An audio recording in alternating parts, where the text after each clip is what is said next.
All right. Oh, that's funny. So OBS added a, like, the stats for the stream are on the okay, so they're on the bottom of the screen now on my computer. So it also shows what my upload speed is, which is really sick, and the bitrate right now. But it also shows how much my CPU uses. Why does my CPU use... It's like double the... It's not, like, here's the thing, double's not that big a deal, but it's like, because it's like 18%. But it uses more CPU to do streaming to the from the console than it does to stream... Well, that's interesting. I didn't think that that would be the case.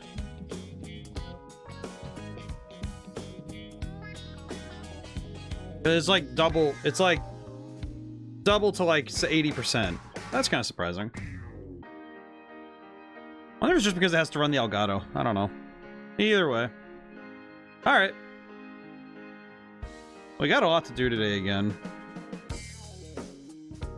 I feel like every time I load up this game, it feels like whatever amount of tasks I started the day with, I have like 3 times as many by the end of it, which is kind of funny, but also really weird. It does actually feel like it is a lot harder for me to catch up at this point. I don't know why, but it's like, does it... I'm trying to figure out, is it does the Switch look...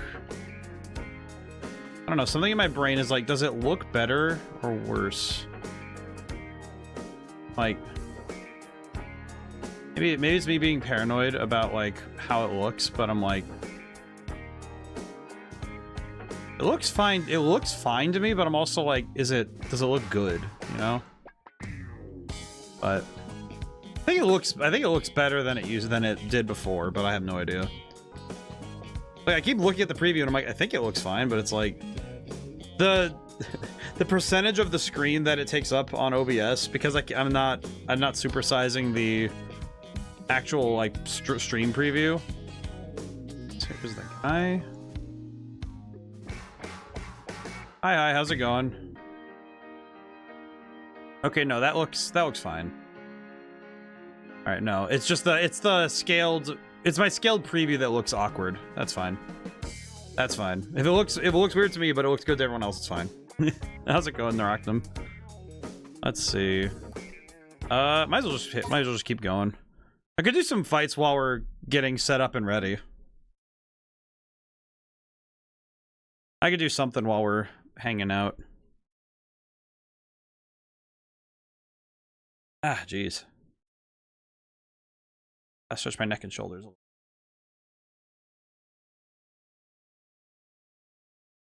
All right. Consider teaming up with the Deep River Society. Yeah, that's right. I remember now. Let me think this through. Best bet at Best of the Beauties would be to take either Center Street or Tiptoes Hall. If we want to keep the Deep River Society in last place, we should take Tower Records. I feel like the thing I'm kind of catching with this though is it's like, I don't know if the choice matters that much, you know? That is one thing from last time that I wasn't sure about, was I don't know if the choice matters. Because if our goal is to beat everybody anyway, then it doesn't matter which direction we start from. And in the case of something like... I feel like with also with last time, we spent a lot of time on one day just doing all the time travel stuff. And I think of all things, I'm kind of worried this game is going to be a lot of, okay, let's replay all these sections once we do them once. So my thought process right now is, okay, is it going to be we do a bunch of stuff and then have to redo certain things because we have to redo the turf war, or... I do recall also that, if I look at the map, yeah, Deep River, I left myself off here because Scramble Crossing was the one we needed to... We took this from the Pure Hearts. And then... Gotta go... I think we're gonna take out the Deep River Society. I think that's gonna be what I want to do. And... kind of feels like... I don't know, it's one of those things where I don't know if there's actually a... That's the points rewards. Why is it 60,000? How are you supposed to get 60,000 for that? How the heck do you get 60,000? Oh, I guess we gotta figure that out, huh?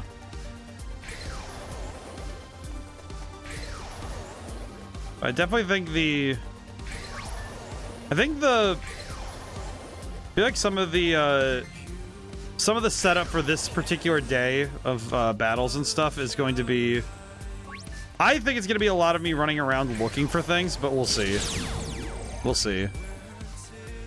I suppose combat is inevitable. And also our favorite girl, Nagi. Our favorite character.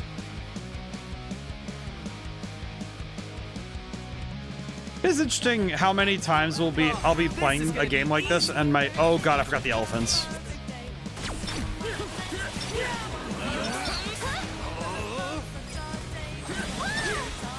Whoa, that worked! Keep it constant. Okay, I remember the elephant from last time. These things are scary.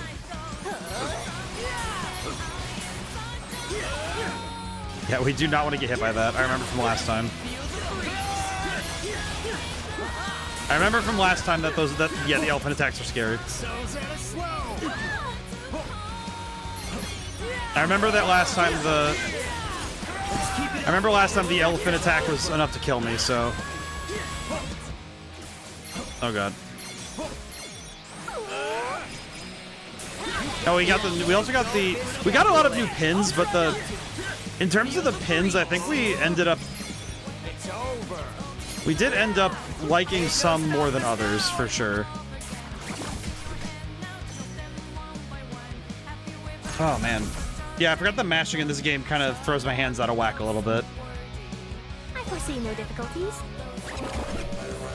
Oh, yeah.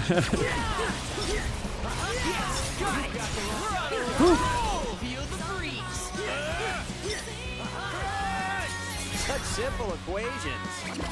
Do like this game's combat still. I feel like in a lot of games with combat, if the combat gets repetitive, that can make it very painful to have to do a lot of fights. Thankfully, this game's combat stays pretty fresh the whole way through, especially I think with the pins. I think if you couldn't change if your pins were either like locked or set, I feel like it would be a lot less fun to play the game.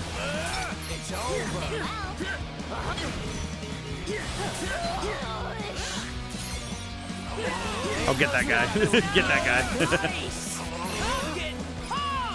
Great job. There we go. There we go. Easy peasy. Yeah, today's day at work was kind of interrupted. It wasn't really the most consistent day, but All but assured. I did a lot of note taking, which that sort of research is always nice for projects like the stuff I've been doing lately. Since we're adjacent, let's keep it up. How derivative.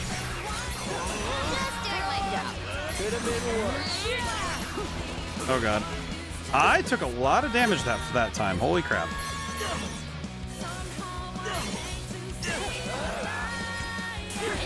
Holy! Perfectly balanced. I forgot this elephant is just actually the worst thing to fight ever.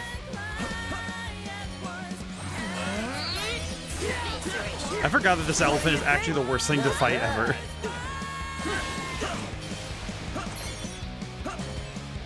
Oh god.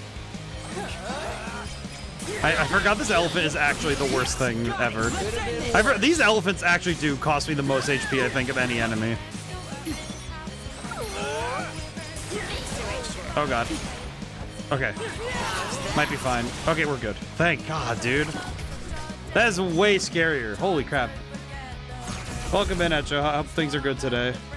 Hey, good. My boy. I think we're... Alright, we're good, we're good. Oh my god, another elephant? Why? Oh my god, I do not like the elephant, dude.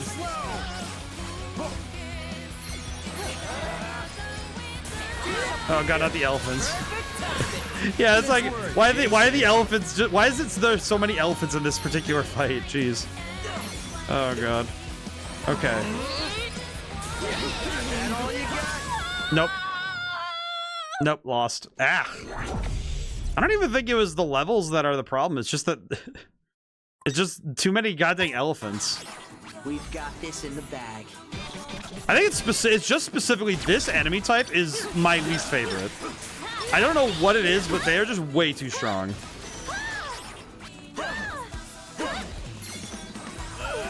Let's try this again. No foes can fell me. Or me! Don't forget about me! Yeah, we just gotta like get out of there. I think the elephants are supposed to be a safeguard against players just mashing their buttons, but I think they do a lot. They do a fair bit of damage despite that. You know, it's like the damage they do is quite spectacular, even regardless.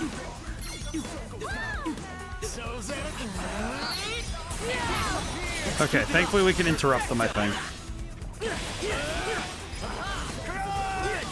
How's that?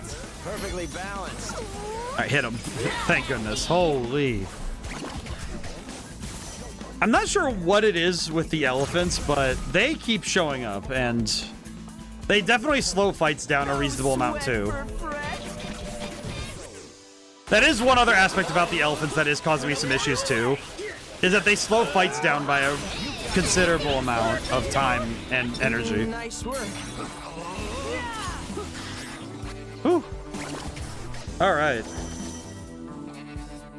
Yeah, I will say I'm noticing the sound previews on OBS are like, yeah, the game is really loud, and I'm like, yeah, it is.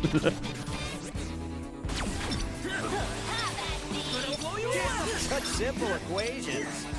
Yeah, thankfully some of these enemies are also really easy to deal with, but this guy, however, is he gonna pop up? There we go.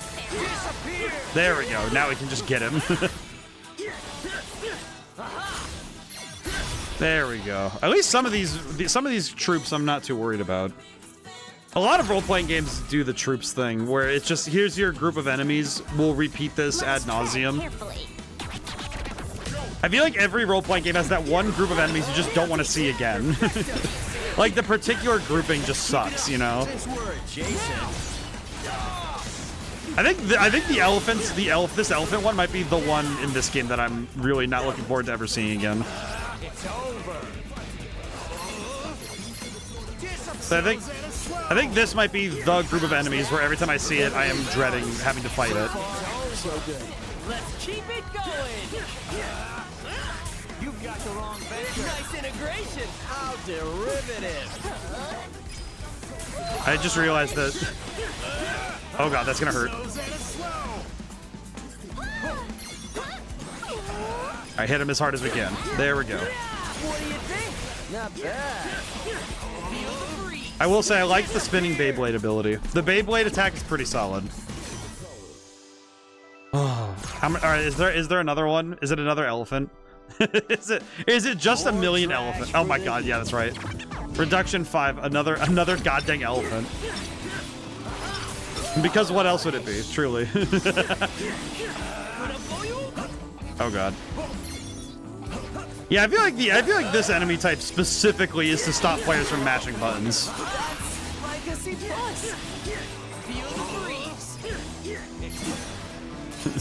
This actually is like the anti-mash enemy. I swear.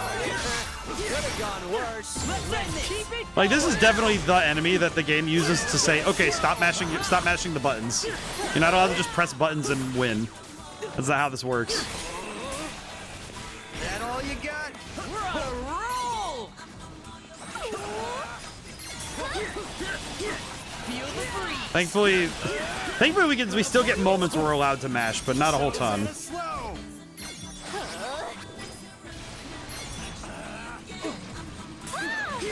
Oh god. I was not paying much attention on that one. Oh god. Ah, oh god. There we go. Oh yeah, we win!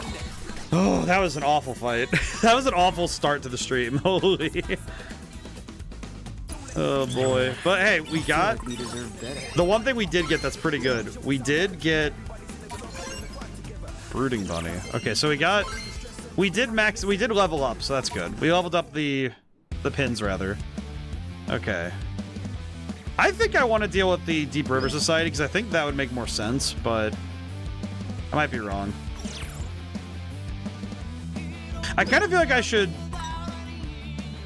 No, I think our HP's fine. I think from here on, though, I shouldn't touch the... I think from here on, I won't touch the thing for adjusting levels anymore. I think the current level we sit at, the rate of pins we get is good enough.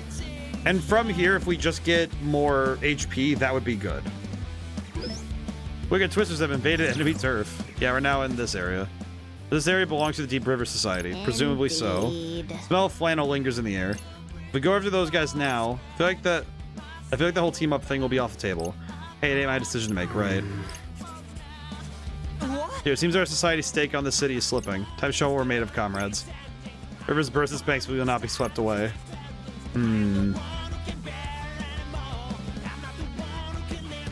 So it's either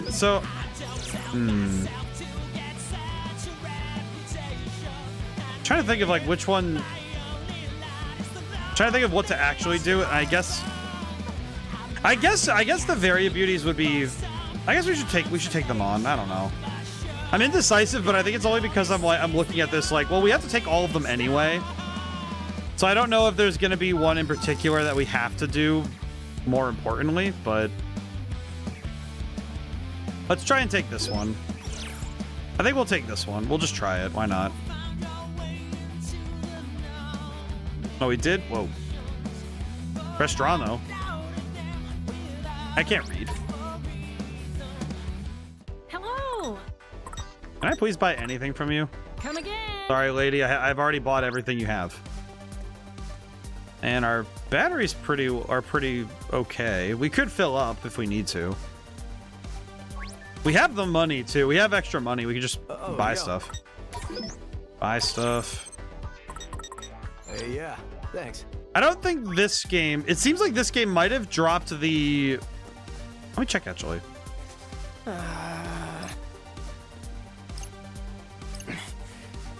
Yeah, big go time all the time.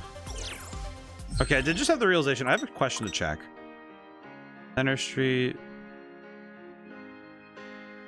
Okay. There was something I wanted to double check.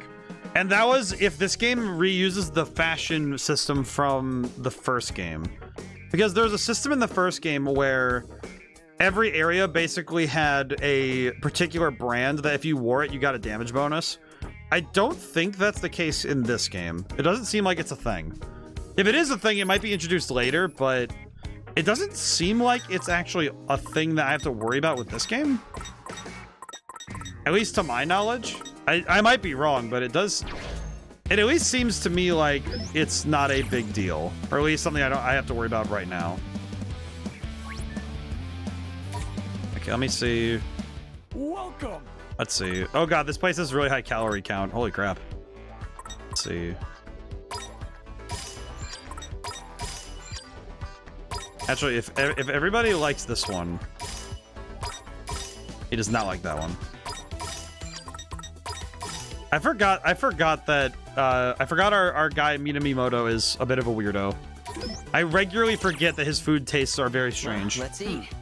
And now we feast. Doesn't taste that bad. All right, well, we got stat bonuses. Thank God. Thank God, stats. Come back soon. Thank God we have a stat bonus. Okay. Other thing I can check while we're here. We do have the ability to get... Actually, we could try to swap out for something that we can actually get the abilities for. Rindo defense boost. Actually, would be kind of nice to get a defense boost right now. What's it look like?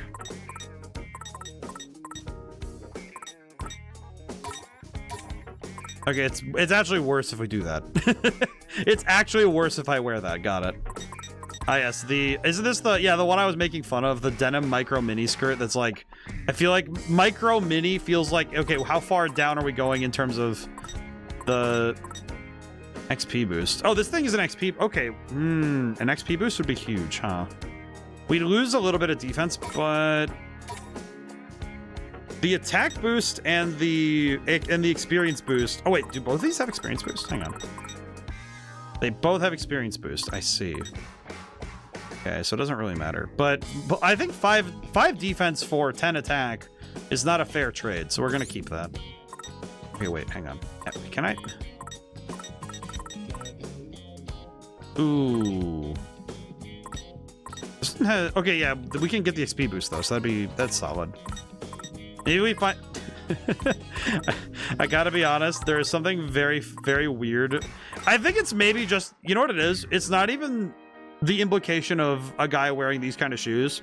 It's more like I'm trying to picture his outfit, but with these shoes. And it's like, dog, those shades with this pink is a foul. That's foul. I don't know. That's just like, it feels very wrong. But explicitly for the crime of against fashion that it's committing, rather than the actual implications.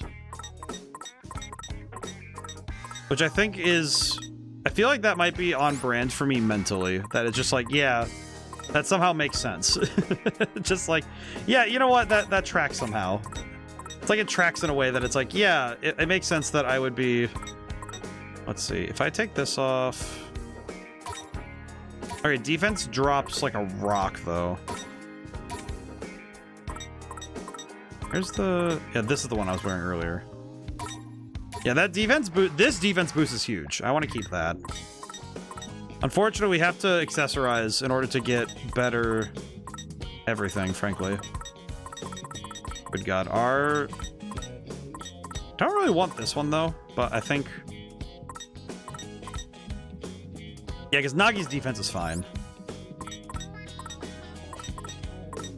Okay, is there anything else we can wear?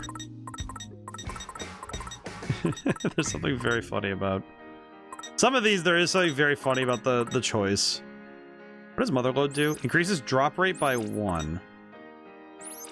Increases attack when outnumbered. I'll just leave it. Alright, I think we're good. I think we're good now. Now I think we've acquired all we need. I think. Let's have a look. Cool. Okay, hang on. Gravity is a heart's mistress. Well, I think it's good that I think of all the ladies I know, Gravity is definitely the one that's the most consistent in its rules. She may be harsh, but she is at least consistent. Okay, I can do this. I have seen many fickle ladies, but at least Gravity. At least you know what Gravity's gonna do to you if you mess with her. You know what Gravity's gonna do to you, which I think is far better than. Obviously, my favorite of the ladies of nature, Mother Nature and Lady Luck are my two favorites. Even if they're the most mercurial and fickle. No need to deal with the unexpected.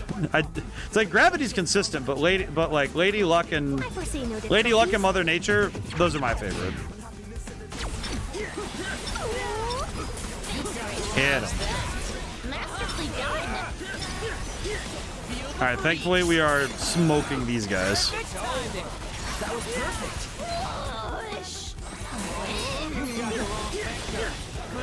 There we go, easy peasy.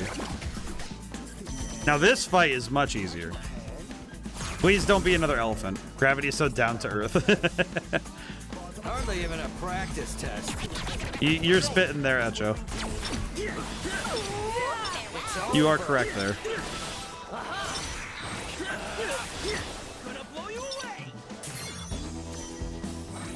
Here we go. Get this guy. Get this guy. I do like the feeling of that feeling of jumping an enemy. It feels very funny. The guy is. I'm gonna just jump him. We'll say putting this game next to Golden Sun Dark Dawn, it does so much for a game when the actual environment you're in is the area you're fighting in. Like, I know that sounds obvious, but having the big arenas, you know, expanded out, but still being very much in the world you were standing in, it does wonders for making the battles feel very real in the game. It does make, it also makes me think about, I think the one I'm thinking of right now is, I think it was X and Y. It was X and Y and Sword, I think X and Y, Sun, Moon, Sword, and Shield both had a few instances where they would make you, do fights in like voids in certain areas, and it just did not feel very climactic at all. It was not very climactic at all, because it felt very off. Not too shabby. That was pretty good. Honestly, the number of pins we're getting now is... it's insane. Alrighty, where am I looking for this? Oh, here he is. Hello, sir. Excuse me. Flamboyant one. An enemy approaches. Flamboyant one, fight me, please. I would fight the flamboyant one. I think we've got this. Oh, it's two guys. This will be easy. Did he say let's go, girl? What the heck? What is this guy on about? Keep it constant. Oh my god. Oh, these guys are getting crunched. Oh, there's some noise coming through, too. The noise just ran right through. What the heck was that? That was perfect. It's over. There we go. Easy peasy fight, I think. He really killed it out there. Easy fight. That combo was huge. That was fantastic. Scored big on that one. Well, that was pretty good. What is this music? Boss of this area has appeared. Just a few very beauties left here, huh? Yep, full steam ahead, team. I swear to G, if we turn around and the Deep River Society betrays us, it's gonna be so upsetting. It's go time. I will say, I do prep for this stream. I spend the last couple minutes before stream listening to the menu music, but I do actually listen. I do pregame this game with 2000s era rock, alt rock, and punk rock, because it does get my brain in the position for this game. Because man, 2000s era rock fits this game so well. Perfectly balanced.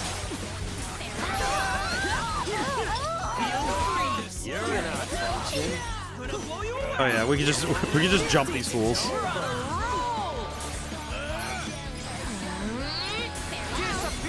Just jump this guy. I love the jump. Like I said, I think it feels very funny, but I do think it does add to this game's to the movement in the game of just how funny it feels when you're just jumping somebody.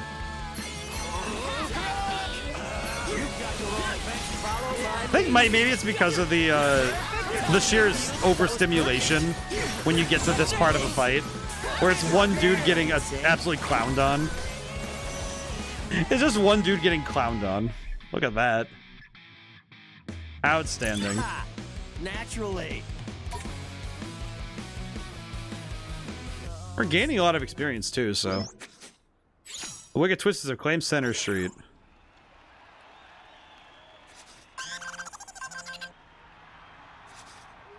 Let's see. Hey.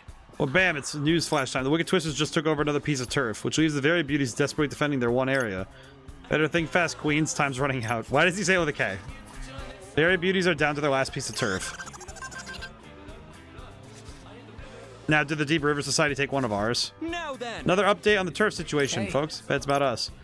The Wicked Twisters and the Deep River Society just double-teamed the Very Beauties. We did. Tough luck, Beauties. Can't win them all, eh? Now that you got served on your own turf, time to kick you from the slam. The Deep River guys attacked right when we did.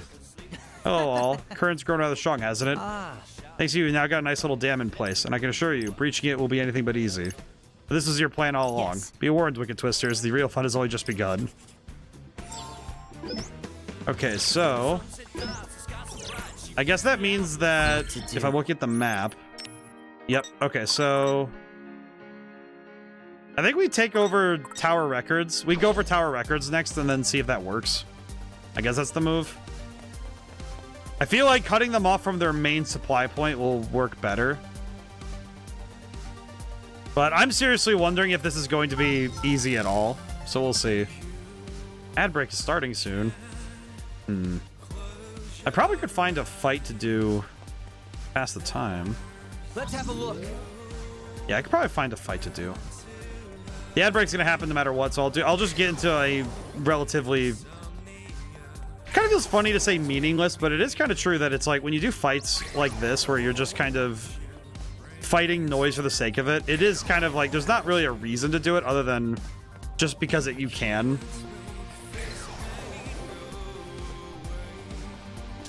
Because these fights don't... I don't even think grinding is really necessary in this game. It feels kind of like, unless if you want to get 100%, then the extra fights are worth it, but otherwise they're not really necessary. Just be careful. I think this game and the first game probably are some of the... I would say they're some of the best in terms of not having to grind to play them. I think in terms of role-playing games I've played, they probably are some of the best when it comes to not making you grind for anything. Just doing my job. Like, I would say the grind is really if you're trying to get 100%. And even then, I don't think it's that bad. Especially with the ability to increase your drop rate. I think if you couldn't increase your drop rate by dropping your own level, I think it would be a lot harder. More trash for the heat.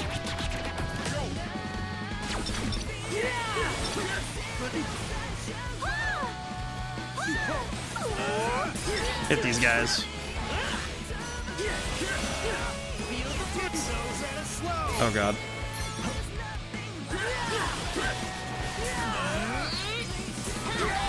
God, I forgot. Since we're adjacent, it's over. God, I do not like the... I'm not a big fan of the elephant. When I have to address the elephant in the room, it's not a fun time for me, truly. It is truly not a fun time for me when I have to address the elephant in the room.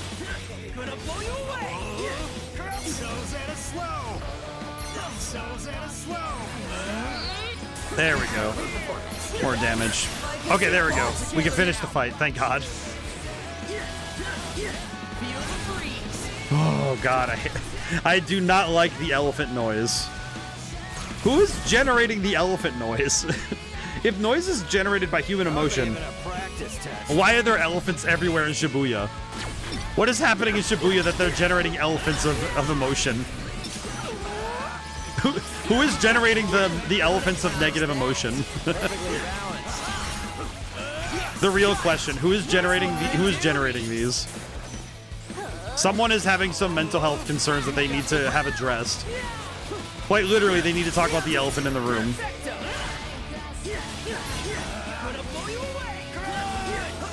Oh god, run away. Get that guy. Alright, thank goodness. Almost done. Ow.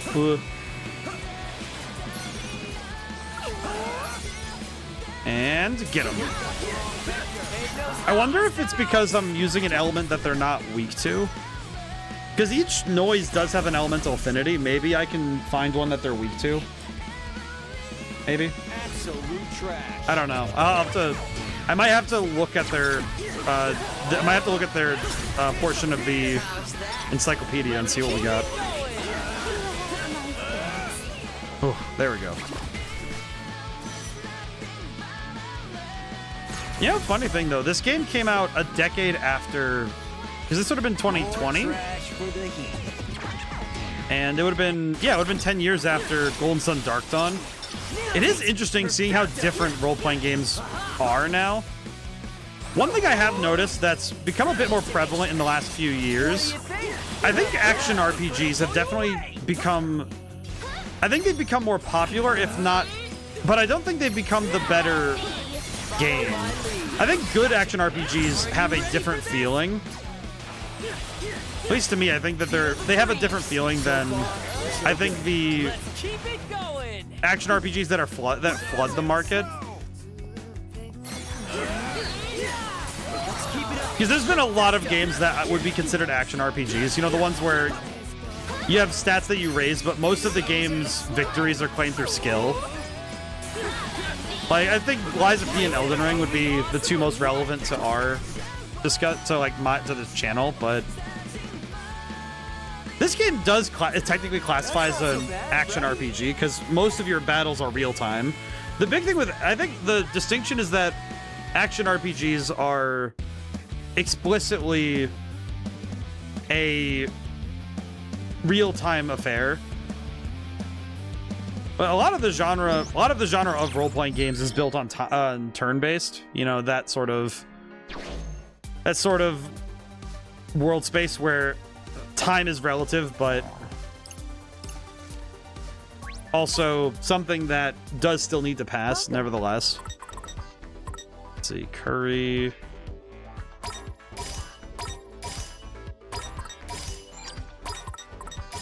I always forget that she really hates it. She really hates the curry here.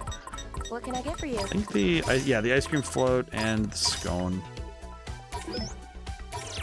Might as well. That really hits the spot. Alrighty, and the attack boost would be. Let's see. Actually, you know what? A defense boost would be huge right now. Can I get you an attack boost? I can. Okay, cool.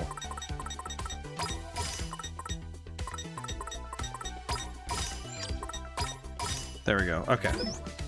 I guess more HP and defense is still a solid investment.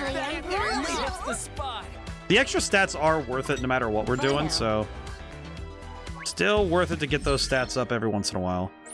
I think the whole food thing feels also like a good chance to... It always feels like a good chance to raise your stats and to check on how you're doing. It's nice that it's not a constant thing you can spam, though, I would say. Tapo, Laser Inferno. Oh, that's right. This is the one that I don't like. I remember now. This is the one I don't like. That's the pin I'm not a fan of. I remember. Yeah, I think some pins I don't think we're going to use very often, if at all. Like, I don't think I want to use heal. I don't think I want to use healing at all. Oh, and the undertow. Oh, this thing looks sick. What the heck? That's a water element.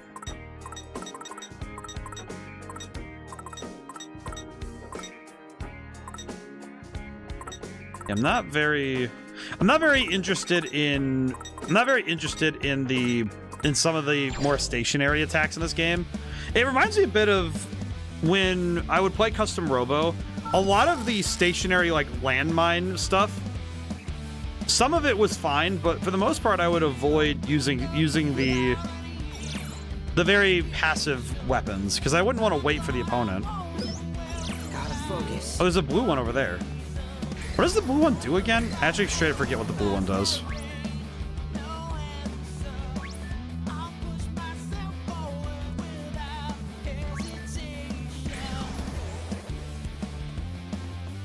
Oh god.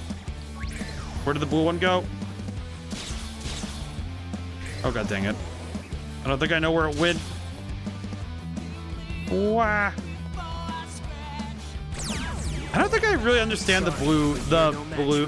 I don't think I understand the blue ones because I don't think I know what they're meant to do. Let us tread carefully. But maybe I'll find out sometime. Who knows? Maybe I'll find out. Who knows? Oh, I should check the elephant weaknesses. See what we. I should definitely see if I can learn what weaknesses they have. There we go. Whew, easy fight.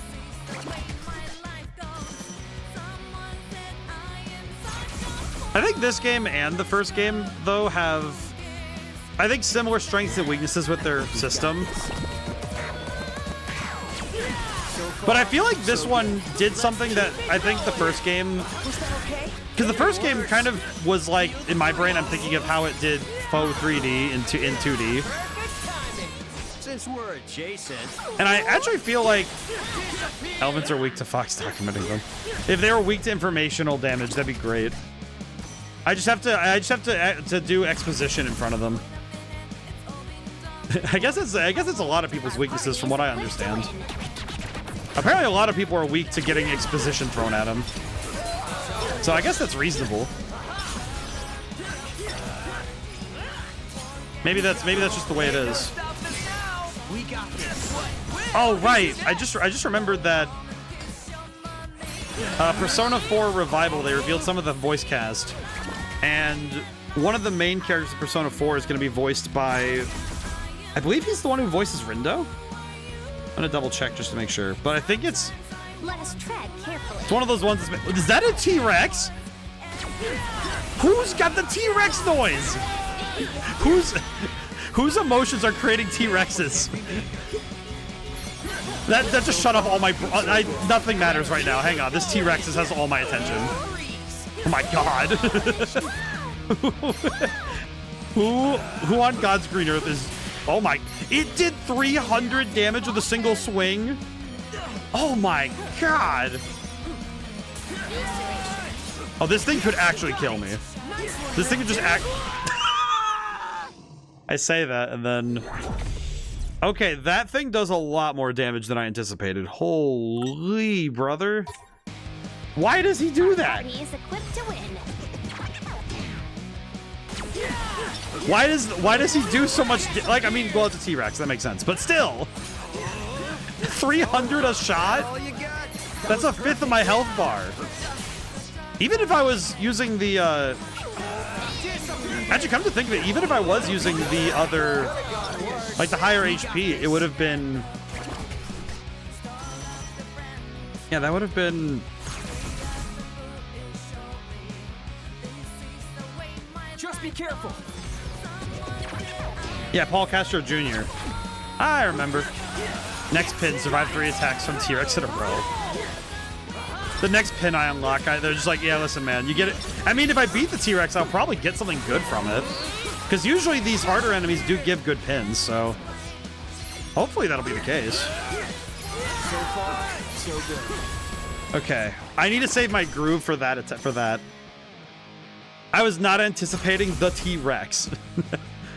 Okay, when we saved the groove meter for the T-Rex, and that's how we do it.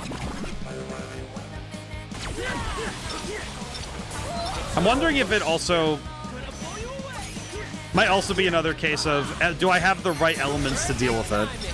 And the answer is probably no. I did not want to press that button. God dang it. Indeed you are.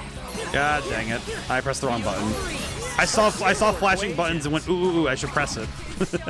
It immediately was like, oh, I should press that. This is definitely an enemy that is supposed to check you, though. Victory is all but assured. I appreciate that our girl Wait, did it just step? Oh my god, I just realized how the T-Rex works. That is actually scary. Hang on. Because its steps actually deal damage. Exquisite timing. Perfectly balanced. Oh my god. Okay, yeah, we gotta attack in bursts. Golden. Yeah, I do not want to be near this thing when it... Exquisite timing. Perfectly balanced. I fear the worst. Okay, back it up. Yeah, this thing could kill me if I get too close. Oh god! Okay, get him. Maybe this will do damage. Oh, that is not doing nearly enough damage. Holy.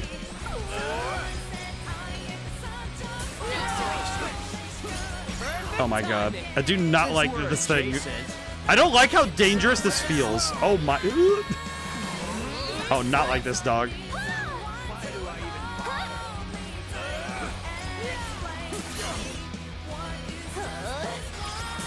Okay. You gotta do damage in bursts when it stops moving.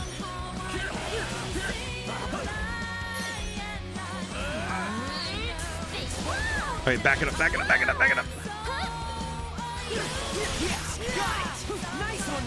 Oh god.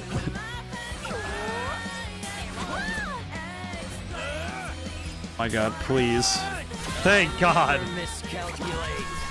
Oh my god, what a horrifying... that's an enemy I need to be scared of. Good. Within the margin of error. Okay, Jungle King. We actually got something for that. That's good.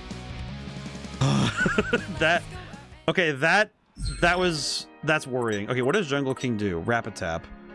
Oh, it's a new okay, that's actually pretty solid. So instead of the rapid fire sword thing we've been using, it would be a direct upgrade in damage, but it's pure fire damage. Okay. Honestly, we can play that. I will also try Caught in the Undertow just to see if it's better. Long range, Glacial Getaway. Oh, we've used that one before. That's one we've used before. Creepy Crystal. Yeah, this one's hard. That one's hard to land. This one's fine. Back up. Manjusand. Yeah, we're good. Okay. Well, with that upgrade and also that near-death experience, time to fight the Deep River Society again. Sorry, but you're no match for me. I keep forgetting to check what the elephants are weak to. Let me check that after this I fight. foresee no difficulties. No, there's just one guy. Get him. Oh, yeah, no, this is actually... Okay, we might need to get the... We might need to invest in the chain one again. Oh, this damage output is kind of surprising, actually. Holy. Okay, yeah, no, this damage output is pretty solid. Let's keep it up. We're on a roll. Are you ready for this? Actually, this damage output is kind of crazy. Adequate performance. Legacy Plus. Yeah, our damage output is huge. My humble contribution. Just as I calculated. Nice. Okay, cool.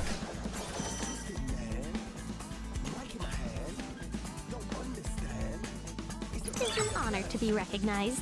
Honestly, that fight was pretty good. So, I think the new pins are pretty good. We might want to do... I might need to do another... Rare metal. I might need to do another round of scanning to get myself some more... Might be worth it to get some more, brain work with me here, please. Some more experience for the new pins, but... Not really that worried about it. Chopped salad. Okay, she likes this one. Okay, good. Oh, he likes the avocado toast? I'll be honest, I'm not a big fan of avocado myself, personally. Like, it's actually one of those few foods I actually have... I don't know if I would say it's like an issue with it, but I definitely can't really eat much of it, if at all. I don't know. I think it's a texture thing. Hey there, dude. I think it's a texture thing that makes it so I can't eat avocado, but I don't know. I couldn't tell you exactly why, but avocado I just can't do. There are just some vegetables my brain just goes, yeah, no. Well, fruits and veggies. Like most fruits and veggies I'm fine with, but for some reason avocado just, I don't know. It's one of those things that even in video games, it's hard to make it look appetizing to me. My brain just goes, yes, an avocado. Thanks. Ah, yes, thank you. Ah, yes, avocado. Buy this and buy this. Fight the power. Why does he talk like the... talks like that character who has no brain cells in Mixtape, I think it was. I remember seeing the one clip and I was just like, does this guy have a brain up there, or is he just like having a time? Attack boost. What am I running? Rindo attack boost. Attack boost. So it's the same amount of attack we have, but only real difference is we get some extra stats. Okay, that's pretty good. The extra stats are worth it, so we can take that as a W.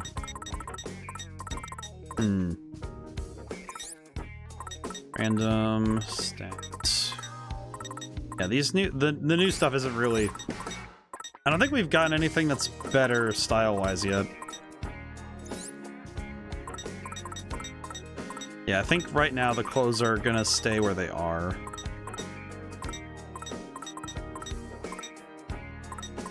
I guess this one technically, but we already have a lack of attack stat on her, so I'm not incentivized to switch that up.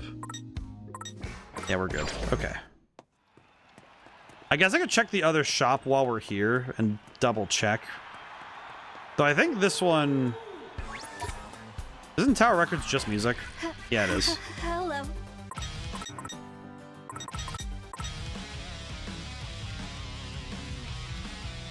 Good guitar work. Avocado. So remember the news story of a guy robbing 2 banks with one he had painted black to look like a grenade? I don't remember that one, but that sounds about right. I'm gonna buy all the music. There's nothing stopping me from buying everything. I buy all the stuff. There we go. Easy peasy. Come again. Question.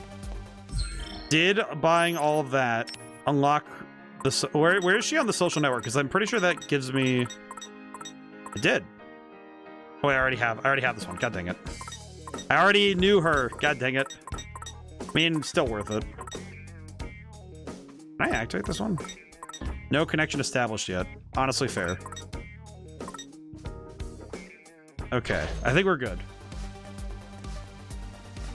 Well, if nothing else, we have acquired a lot of stuff. That works out for me. Let's have a look. Okay, let's fight these two guys, and then we're done here. I think. I guess that avocado story. I'm thinking now. That's not even. I don't even think that's the weirdest thing I've heard when it comes to how people rob banks. Let's accelerate. But then again, this. Americans did pioneer the science of bank robbery, so I guess it is just something we have like mastered in terms of what weird ways can we do this. What are the new weird ways we can have bank robbery? That'd be great. You got the wrong vector. Our battle is not yet over. I'm gonna get... Okay, this particular noise is getting on my nerves. Get him. Now we can just get this guy. There we go. Easy peasy. If I recall correctly, it was either... I see. It was either Israel or Iran. I feel like that's a weird... I don't remember. I feel like that sounds like something that would happen in South Florida. I don't know.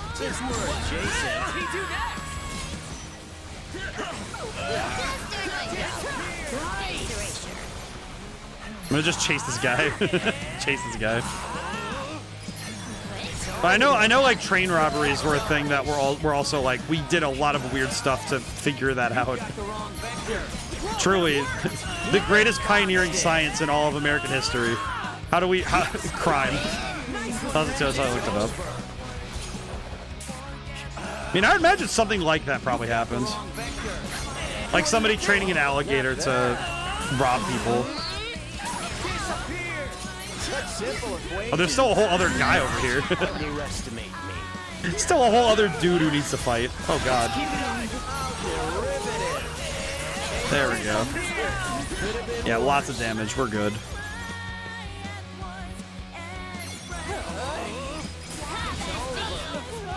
This guy is gonna suffer. I only know about it because of YouTube Funny Stories video. I see. Oh, I did find a channel recently. I need to point more people to it because they've only posted 2 videos and it was like a legendary YouTube refresh poll. It was this channel called To The Wren, like To The WREN, and they do birds. The whole thing is birds, right? And they did a video about Skyrim's birds. And they also did one about Mario Odyssey's birds. And I was watching... It was so funny because I saw these videos and my immediate thought was, okay, hang on, I need to see this. And the Skyrim one, I just stopped working for like 30 minutes, just watched it. Because I was like, no, I need to see this. And it was actually quite informative. It also only further proves to me that Skyrim, as a total package, the more I look at Skyrim, the less I respect its world building. It is like, the more I know and I understand its particulars, the less I respect the world. It's like there are so many things now that just make me go, why did they do it this way? There are just so many things that just make me raise an eyebrow now. And I think the big one was finding out how many birds just were wrong. I can't remember everything off the top of my head, but I just remember in particular there's a particular bird where the egg colors were wrong and the nests were wrong. But it just kind of threw me for a loop because I never considered to look at the game from that angle, but it was really illuminating. It was very educational and I thought it was really cool. And also the person, this person presenting was quite fun, was actually quite funny. So I think I think they knocked it out of the park with their first 2 videos. I just hope they do more, you know? It's one of those things where I'm like, I want to see more. Because their work is quite excellent, so I hope I get to see more soon. But To the Ren, make sure you guys look them up, because they're very cool. But it's one of those things where I feel like especially when it comes to experts in a field, it's like, I think it might be something where write what you know sometimes harms people because they presume that if they don't know something, then they shouldn't write it. Or if they're going to, they have to fake it. And it's like, no, that's where research comes into play, you know? And I feel like, in particular with the birds that they were bringing up, was that it really did feel like, yeah, if they did more research and, you know, set this up better, they would not have, it would have been better. It would have been better for it, you know? It's the sort of thing where you wouldn't have any sort of, like, weird anachronisms if you just covered your bases, you know? Splendidly done. How derivative. Thankfully we can land knockback on this guy and just keep him in place. There we go. Perfecto. Il Blue's OP song. Might need to look into that when I can. I'll need to write it down in a moment here. Il Blue.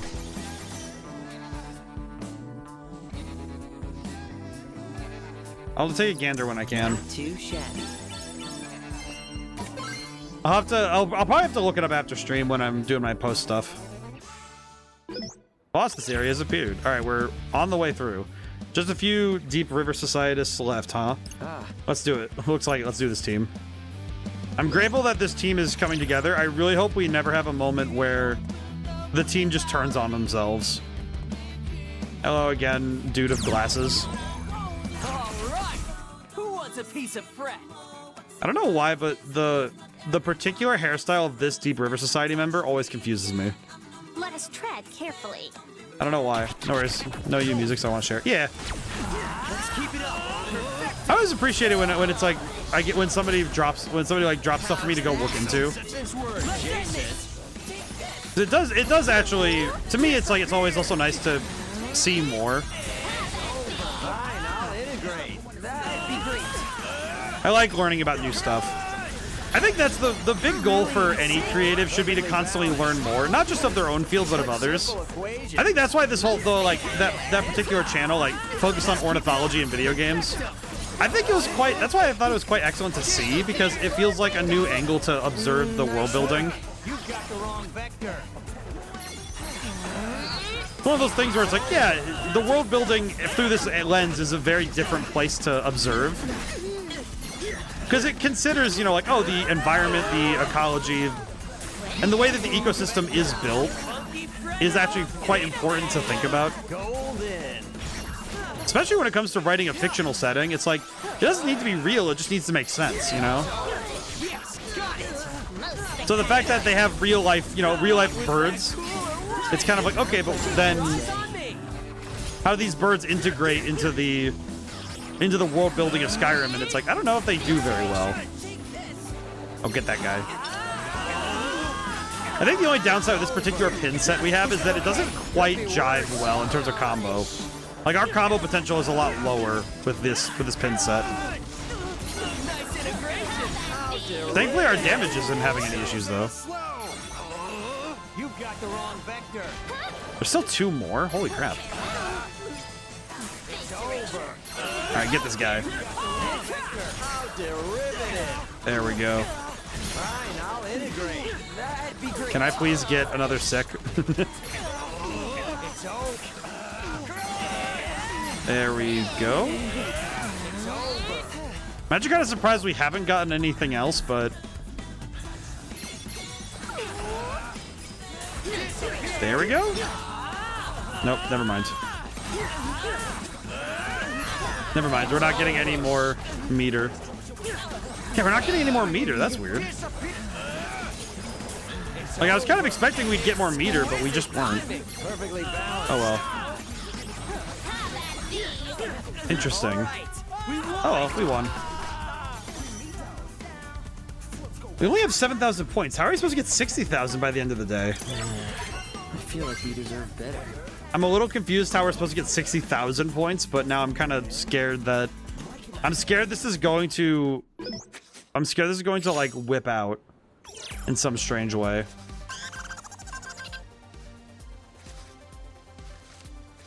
Hey! Scramble Slam news flash. The Wicked Twisters claimed another bit of turf, leaving the Deep River Society clinging to their last area. Now then. Look alive, boys. Your Z-list fashion sense ain't gonna help in a fight to the death. I already wish to get ahead of myself, but I feel we've made considerable territorial gains. Now, did they grab Spanish Hill?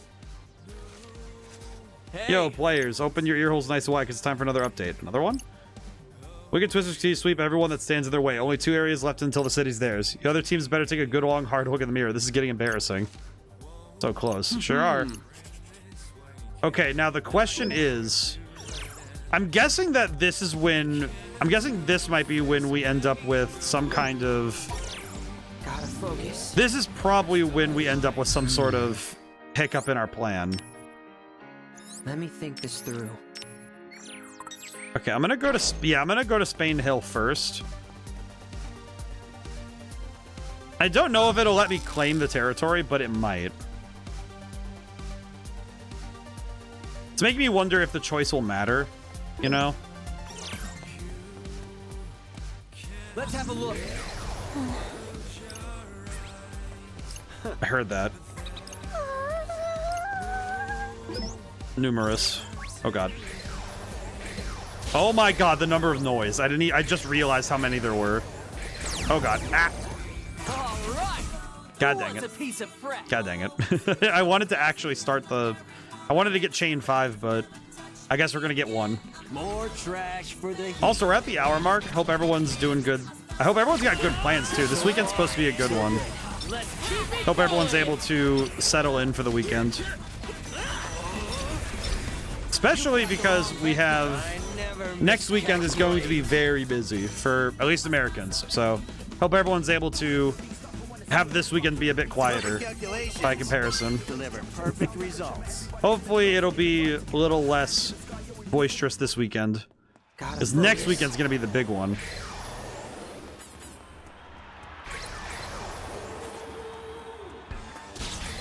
There we go. Drop rate. Sorry, but you're no match for me. At least Spanish Hill seems like it's going to be pretty easy to clear out. Absolute trash. Absolute. I don't know why him calling them absolute trash just feels very funny. Let's keep it up. Perfecto. Oh god, here we go. That was perfect. Oh, I'm taking poison damage. Ugh. Yikes. Unfortunately, we're getting the poison damage is that's gonna build up if I get hit with those more than once. At least with lots of enemies, we can kind of get our groove meter up very quickly. It's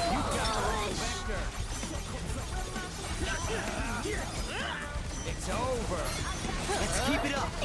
Derivative. All together now.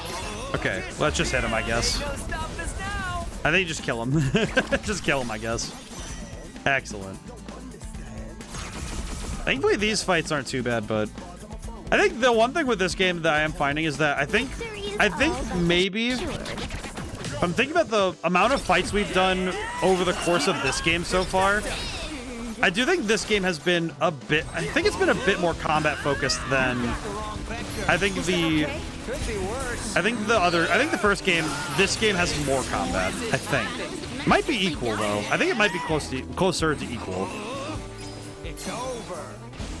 Nailed it. Since we're adjacent. There we go. Whew, okay.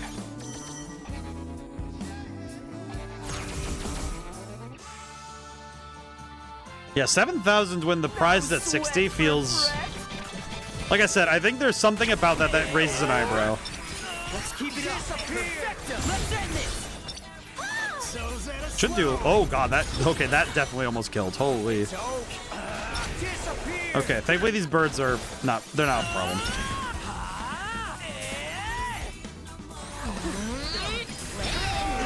Thank god these things are easy to kill. Holy. I feel like some enemy types in this game, definitely, I appreciate that they're easier to deal with than other ones. I think we've got this. Because holy crap, some enemies, man. Also, I guess just odd question. Does anyone have any games that they're like really looking forward to for the end of the year? Because I know from my end, personally, very excited about that Godzilla Destroy All Monsters remaster. I played that game when I was a kid at someone else's house, like a friend's house, and I just remember really wanting to get it at the time. So I guess as an adult, being able to get that game for myself, it'll be a good time for sure. Oh, there's where the other one is. I'm gonna go this way first because I hear. Oh, there he is. Oh, pig one. Okay, I can do this. I see the pig. I should attack the pig. Let's accelerate this. Why are there pigs? Nailed it! We're on a roll! You got the wrong vector. Interesting. Are they changing colors to avoid damage? Huh. Oh, these guys are going to be kind of annoying to get rid of, huh?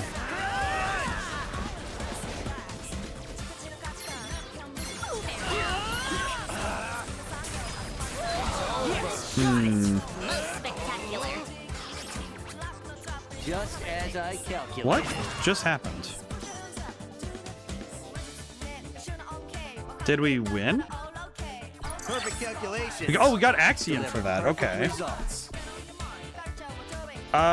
Isn't an Axion like a rare pin? Hang on. Wait a minute. I need to... Okay, there are two things I need to look at really quick. Hang on. Pins. Question. What does an Axion do? It is not an attack pin, is it? Not. Okay, here it is. Number 330, so it'd be near the bottom. Exchange it for items at a certain shop. Okay, yeah, so these ones are supposed to be rare too, because we get some of them from the connections, so important to note. Okay, where's that stupid elephant? I need a... How strong is this fool? Back. Patchy R&R. A noise that makes our select move with lethal long-range laser attack. Weaknesses can... Oh, it is actually weak to kinesis. That's funny. Record level 14. Erased 8. 6,300 HP. I see.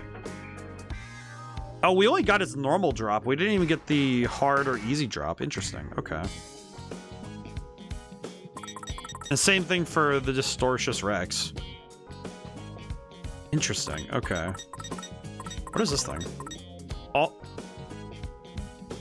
Oh, you change the colors, and once all of them are the same color, they defeat themselves immediately. I see. Watch what happens when all the pig waltz colors align. I see. So you have to make them all change into the same color, and that's what makes them... That's what defeats them. I see. Interesting. Gotta focus. That is a little bit harder to... That's a little harder to deal with, I'll be honest, but... Not impossible. Ready? Galaxy brain. Honestly, that might be... Why does it look like there's two windows? There's like two windows in that picture. Look at it. It's kind of like he's like looking twice at something. When someone says to do a double take when you're walking down the street. I guess that's what they mean when they say double take. There we go. This might be quick and easy. Perfectly balanced. Maybe? There we go. Yep. Whew. Easy peasy. Yeah, I guess with combat, I know that this game will reach a point where the combat will just remain the same. I foresee no difficulties. I think what I hope for is that there's more gimmick. I actually kind of... Maybe it's just me, but maybe I miss gimmick fights. I think I'm like, and not just like gimmick fights as in, like, oh, it's just, you know, beat him in X turns or whatever. I mean like a genuine gimmick, you know? And I think I'm missing, I kind of miss when fights had like real gimmicks. And I feel like role-playing games tend to have more gimmick fights than other genres. So I think maybe I'm missing... I'm thinking like Eternal Sonata was missing one or two more fights that took advantage of the light and dark stage play. There were not many fights that actually took full advantage of that system. And I feel like that's something that I want more role-playing games to do, is like, if you have a gimmick, please do do weird stuff with it, you know? Like down all foes on field at the same time. Maybe even something like having like moving like cover. Just add the concept of something that is physically in the way during certain fights, you know? Or even just like, this game has a pretty solid lighting system. If they did something with like, oh, here's a fight where a noise they did this in the first game where a noise would jump out of your way and you'd have to chase after it. Express my humble contribution. That was pretty good. It's going good, Julian. Hope you're doing well.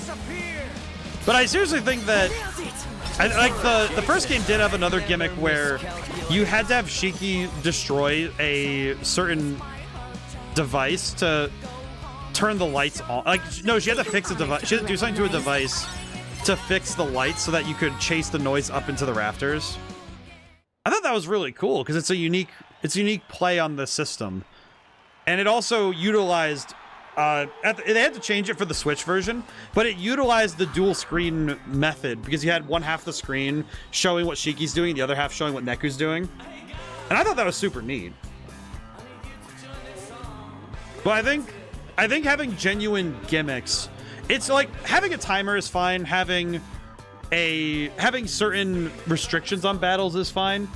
But I feel like a true blue gimmick, which changes the fundamental flow and feel of the game, is a lot more fun. All right, I know this is going to sound weird. This is why, of all the Yu-Gi-Oh! Video games that I've played, I still like the one Reverse of Arcadia 2010. I think it's 2010 World Championship. That game has the motorcycles. It's Yu-Gi-Oh! 5Ds, right? And you can actually play speed duels. And the speed duels actually do have a functionality where it's like, oh yeah, you have to be worried about... You actually do have to worry about, okay, your position and also what your speed counters are. And I think that's fun. Hello. Like, that's exactly the sort of stuff that I'm looking for when I'm playing a game like that, you know? Like, that is precisely what I'm hoping for. Okay, does she... He does not have a favorite here. Unfortunate. And now I guess if we're talking gimmicks, I do think that I would say that if we're talking gimmicks, I would say that the pigs, this particular noise we saw just a little bit ago, this thing, these guys, this is a gimmick. This is a gimmick.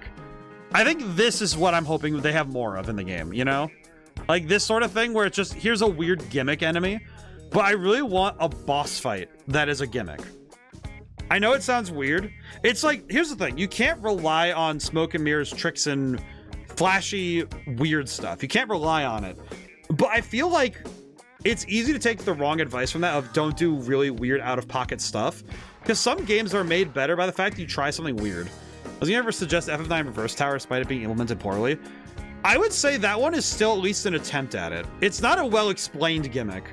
It, like, the gimmick is fine. Like, that particular restriction is fine, but I think it was explained in a way that wasn't well done. The actual mechanic itself is just fine.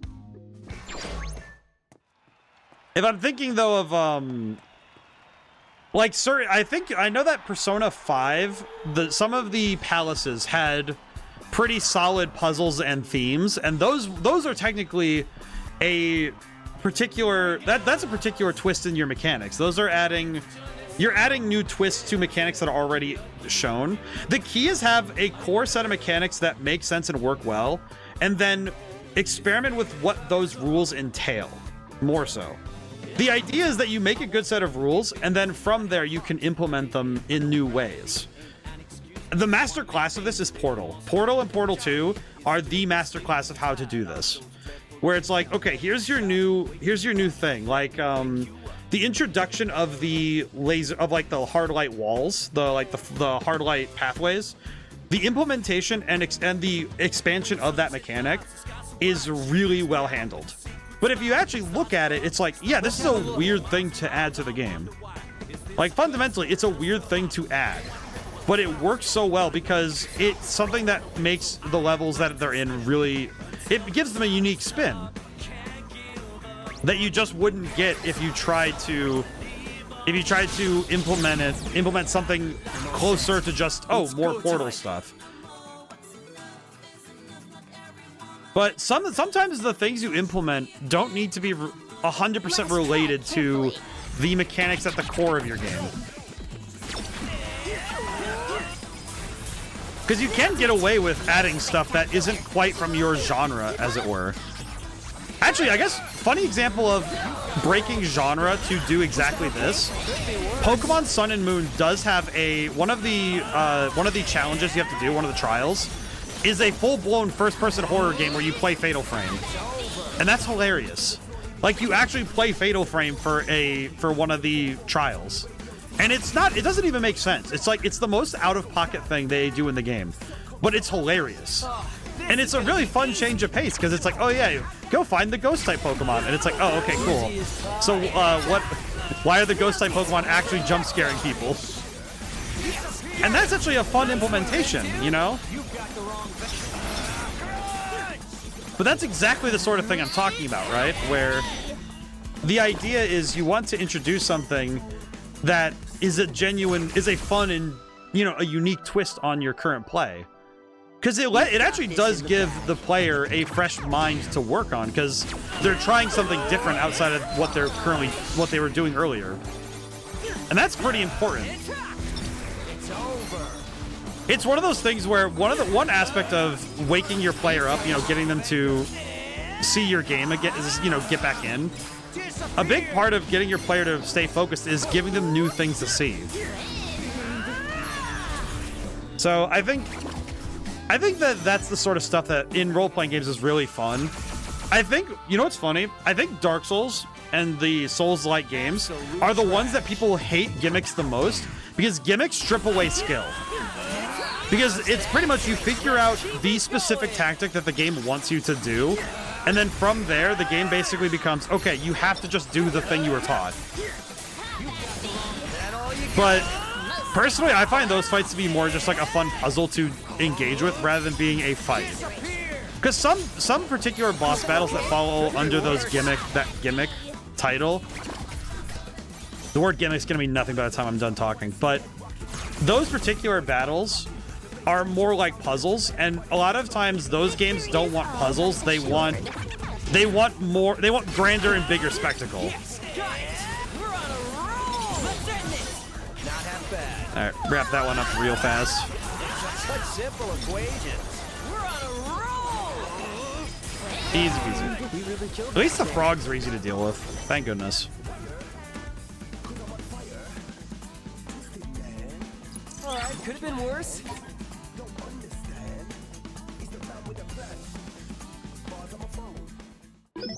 All right, we got all the noise. We claimed Spain Hill. I called it Spanish Hill earlier, didn't I? We're really gonna win this, aren't we? Question: did we lose territory? Player piece. What is the update time? Wicked Twisters are really stealing the show today. There's only one bit of turf left up for grabs. The question is, how long until the Twisters make that final area theirs? Good question. I feel myself feeling rather jittery all of a sudden. I think this will work out nicely. Oh, we used all of our energy. I see. Okay, I think personally we want to. Gotta focus. I think we might want to go to a place with better. Kind of sounds silly to say it like this, but we need a place with better food.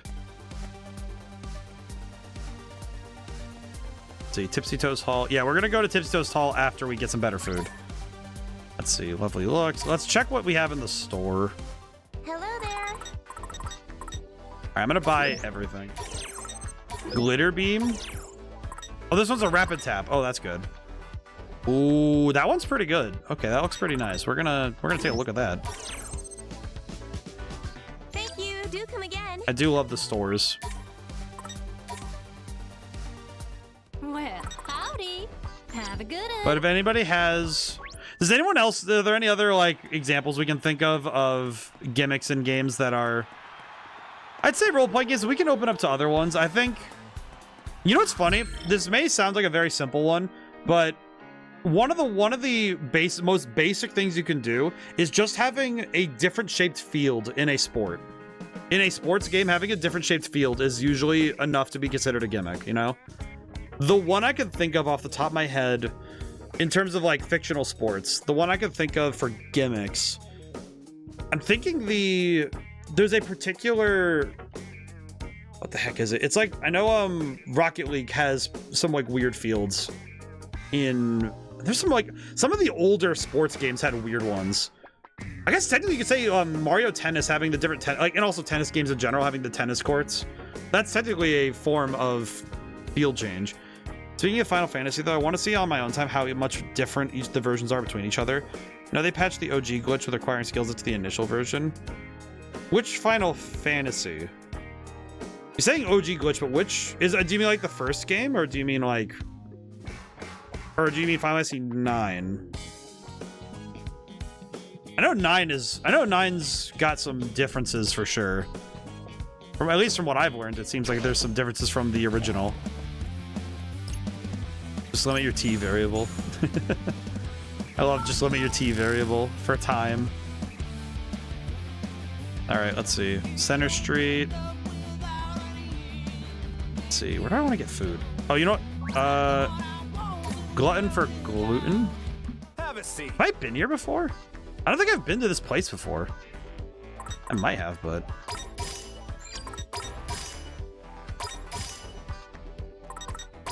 Let me see. I just want to make sure this it is not like the other ones. Got it. I have tactics. Oh, I see. When you said Final Fantasy, I'm like, okay, which version? Oh, okay, I see. My guy does not like any of these.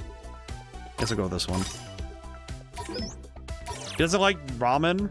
Man, I am starving. I guess, you know what? Really hits the Okay, you know spot. what? This is gonna sound like a weird thing. It makes logical sense that not everybody in Japan would like ramen, because I feel like.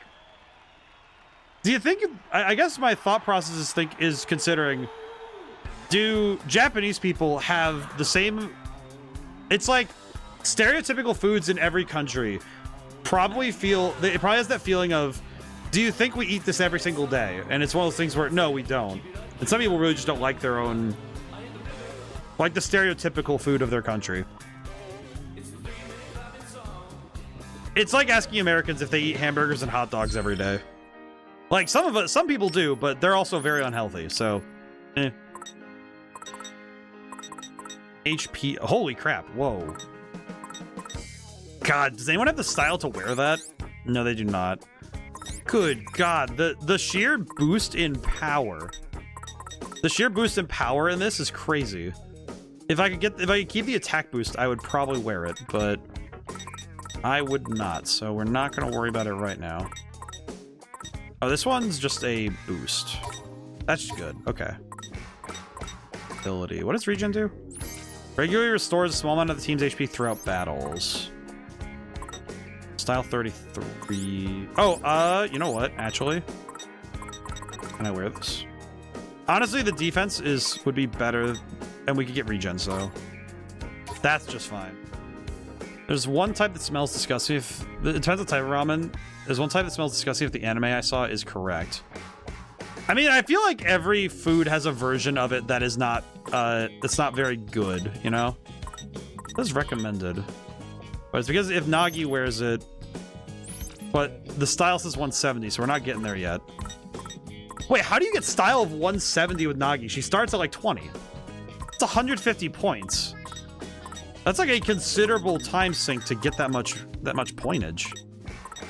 Defense boost. Question. Okay, so the defense is just straight up higher if I wear that. Got it. Good to know. Impressive. Okay. I think with that, I think we have everything we need. I mean, I feel like, I know like also disgusting is a relative term. Because I know one of the things I can consider is like, I can't, of all the foods, I'm going to say foods in loose quotations, anything that's still alive, I am never eating. Like just full stop, never touching that. Like the idea alone that somebody can eat a live octopus is, to me, is just foul and disgusting.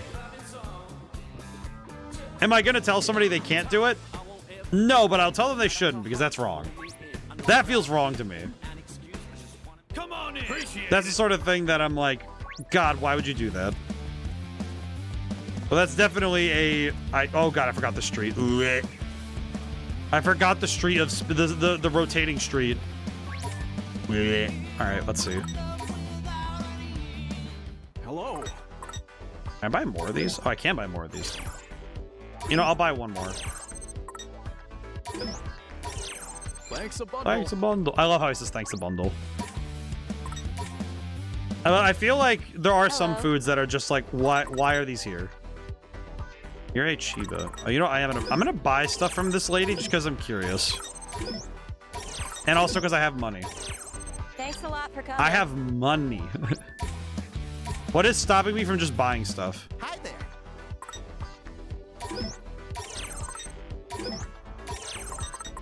I'm just buying stuff. Come again soon. All right, we bought stuff. Okay. Now the reason I wanted to buy some stuff though was also to see. Ha! Here we go. Because we can get more of these. Axion. Interesting. These Dilaton. Interesting. So the shopkeepers just give us Axions and Dilatons, but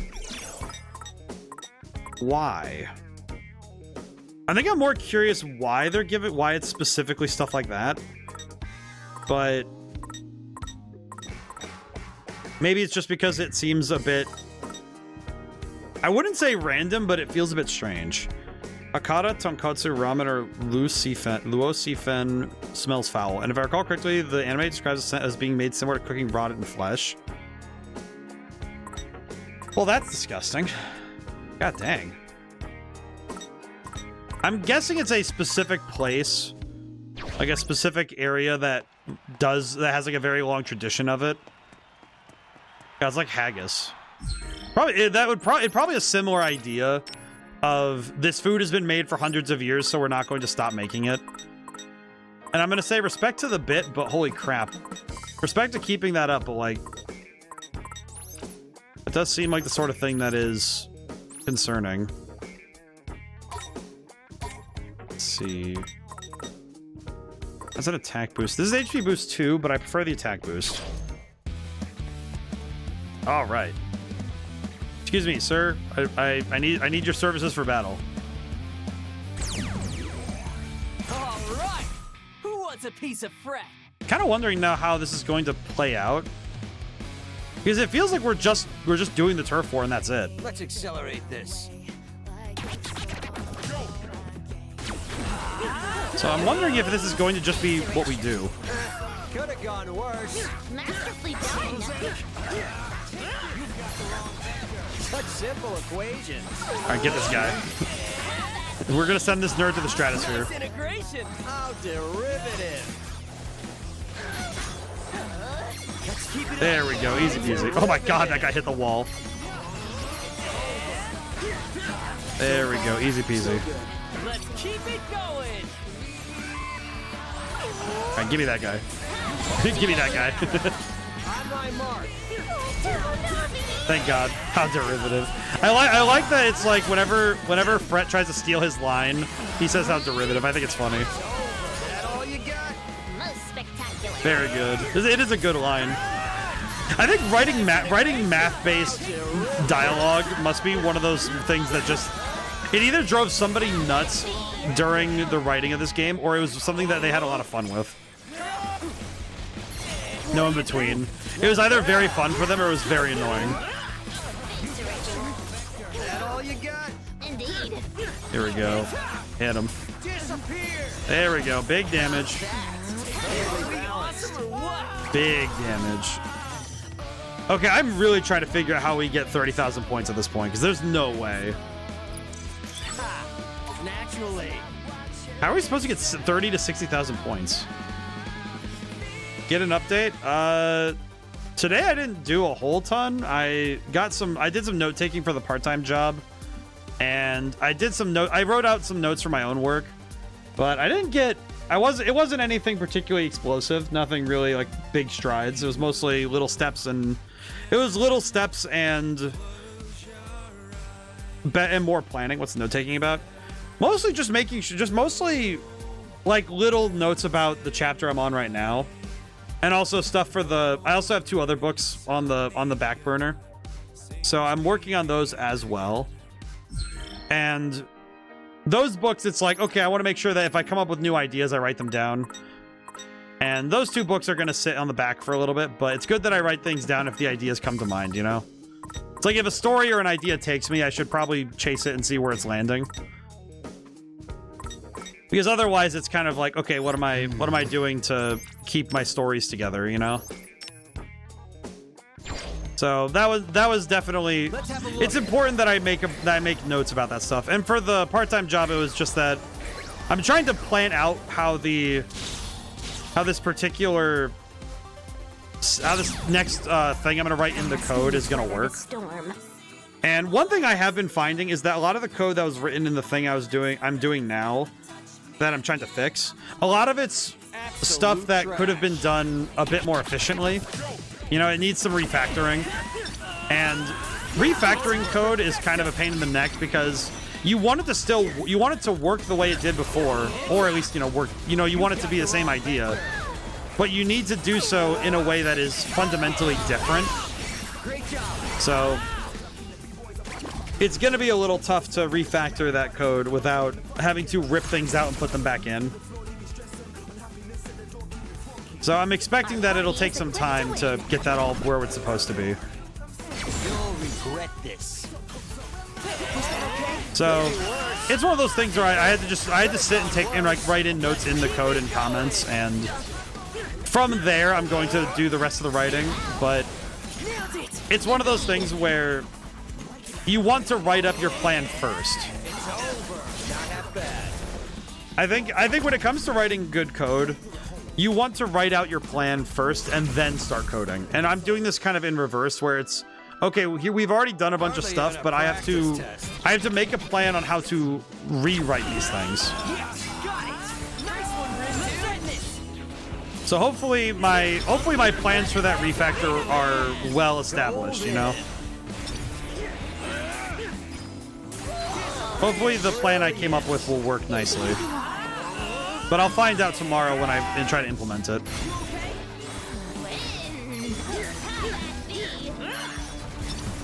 Frog. Get that guy. Alright, cool. But I think that's something that... I know that's something that has delayed other games in the past, right? Is that something wasn't working properly, and they definitely had to refactor things in, like, the 11th hour sort of thing, you know? Because that's the sort of stuff I've seen happen to, especially games that were received in very divisive forms. I think the one I could think of off the top of my head in terms of the code was definitely shoddy at best was the remake of a game we played on stream called 13. I played that game in my first year streaming, so I don't know how many people would be familiar with it anymore, but I do recommend people go watch that old streaming series, because as much as I was very uncertain about how to stream at that point, that game in particular was really cool. Might be one I need to revisit, because it's pretty sick. It was really cool. It was a first-person shooter on the GameCube. And it had to do a lot of weird stuff to make it work nicely. I think it did a great job, but definitely a hard one to acquire nowadays, for sure. Hard one to find nowadays. Oh god, yeah. Don't forget about me. Just as I calculated. Easy peasy. But yeah, I guess. But when you're making any sort of program, you definitely want to also commenting to me is gold. In my college experience, I was basically drilled into, okay, you must comment everything. If you're not commenting stuff, you are doing something wrong. And I am of the firm mind that if you are not commenting stuff, you're doing something wrong.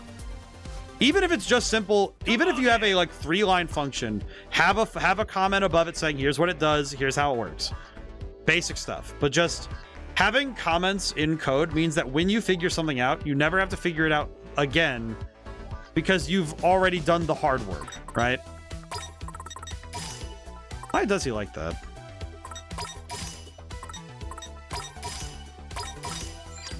Oh, sorry, she wants to eat the entire pig. The entire roast pig. Let's eat. Doesn't taste that bad. Okay, so that's a good bonus. Appreciate it. Big stat bonus. Okay, is there anything else I need to... No. Hello, sir. This guy is very concerned at the fact that Sorry, but you're no he was watching through the window. He saw Nagi eat that entire pig by hand. He knows that if she gets too close, she will just rip his head off. We got this in the bag. She will just rip him in half if given the chance. She'll do that thing that what's his name did to... Let's keep it going. I don't actually... What was it? His Thrag in I'm Invincible. All I know is that he absolutely ripped that guy's head off. I forget his name, but I think it's Craig or something. I don't know. Unfortunately, I do not know the show. I do not know the show nor the comic book. All I know is that Thrag has the fade. They gave him a fade, and I was like, I understand. This guy is drip incarnate. I understand. I understand the mission. Oh, freaking noise! Get this guy. Get this noise so he stops doing that. Oh man, that regen is actually popping off. That is actually doing a lot of heavy lifting. Holy. It's over. There we go. Easy peasy. Honestly, that regen is very clutch. That's really good. It's an honor to be recognized. Yeah, because the HP is pretty solid there. All right. The boss of the area has appeared. What is up, nerd? What is up, nerd? I feel like calling someone nerd or geek it's no longer an insult anymore, and it just like I don't think I want it to be, but it does feel like, man. I foresee no difficulties. It feels like saying bruh. It's like what does it truly do to anybody? Let's keep it up. Get this guy. We'll go one at a time. We'll just try and crush one target at a time and hope for the best. There we go. Huge damage.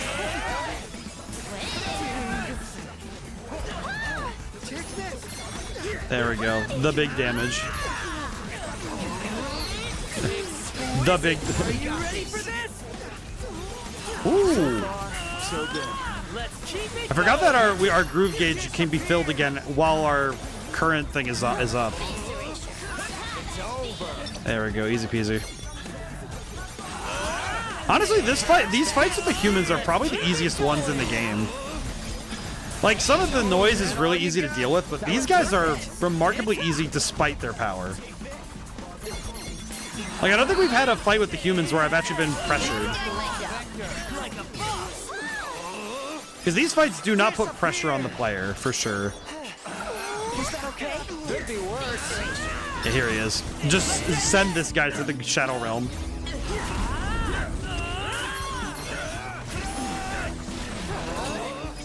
Just drop this fool.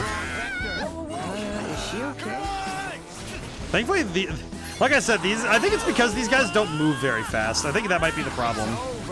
They do not move very fast at all. Definitely not moving fast enough to be a threat.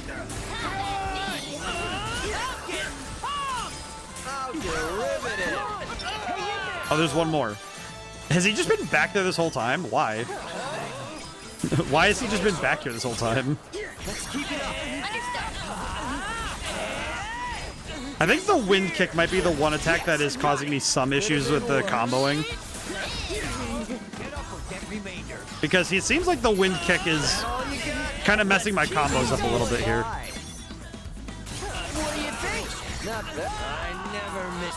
Yeah, I think that... I'm kind of wondering, good these streets became empty for this fight. I mean, it's an anime fight. You got to clear out. It's like a... Honored to be recognized. Like, I think any game where there's like a fight in the streets, people are going to clear out. Thankfully, video game NPCs have good instincts for clearing out, but also, I guess funny thing, this game doesn't have to worry about that because any people aren't even really in danger at all because the fights in the UG are actually completely they're invisible and intangible to those in the real world. Because people who are still alive don't even see or feel anything happening in the afterlife, which I guess makes sense. But it is kind of an important aspect of this game that thankfully we don't have to worry about bystanders. All right, we claim Tipsy Toes Hall. Last piece of turf is ours. Doesn't that mean we're in first place? What if the Ruin Bringers just take everything? Hey. It's your boy with another news flash. In a shocking upset that no one could have predicted, the Wicked Twisters have claimed every last bit of the booyah. Not half bad for a team of newbies. All in a week's work. Now then. We're not done just yet. Now it's time for the grand finale. I'll ask to Utagawa ASAP. I promise you won't be disappointed. Never mentioned a finale. Nope, but it sounds like this is the part that matters. It can't be. All right, we got to see what's going on here. Got your back. Thrust the spear at the enemy. Keep attacking to knock the enemy back. Chance of confusing the enemy.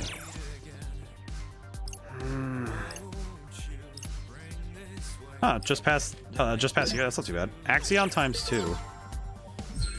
Okay, let's see. Darkness. Interesting. Interesting.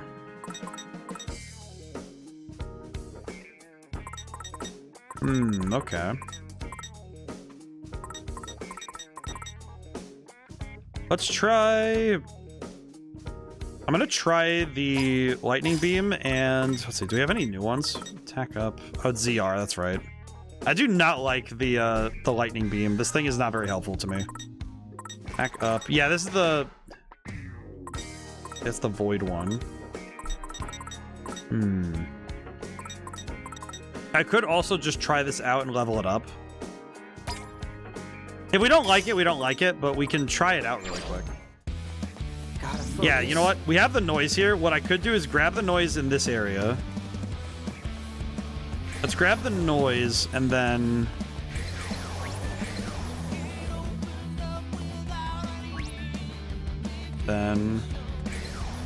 Yep, there we go. Okay, good. I was gonna say, did I get all 5? Guess I could go a round or two. So we'll take these 5 out and then... I think we'll be okay. Okay, we got this. Should give us all we need to... Yes, got it. We're on a roll. You got the... It's over. Settles at a slow. Not sure how I feel about this one. This one's okay. You know what? No, it's not. It's a slower version of the attack, but it's not too bad. It's over. What the? Get this guy. Okay, I think the spear is a bit too slow for me personally, but it's not too bad. It's certainly doing decent damage, so it's working out to me. More trash for the heat. It's working out nice enough, but I think it's definitely not my favorite of the rapid tap attacks. Let's keep it going. You put simple equations. We're on a roll. You're an odd function. I just realized you're an odd function. That's a funny way to say that. Okay, I think I see also the one thing with the spear that seems to be working nicely for me is that Rindo teleports to the enemy to attack rather than chasing them with the mashing, which is a different thing from the other attacks for sure. Don't forget about me. Disappear. Don't Don't miscalculate. I'll try not to. Not bad so far, though. This combination seems to work pretty nice. So's at a slow.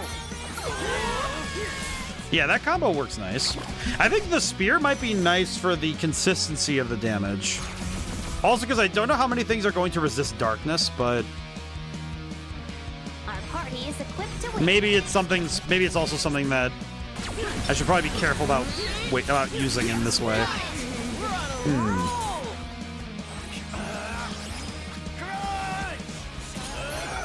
God, I love the music in this game.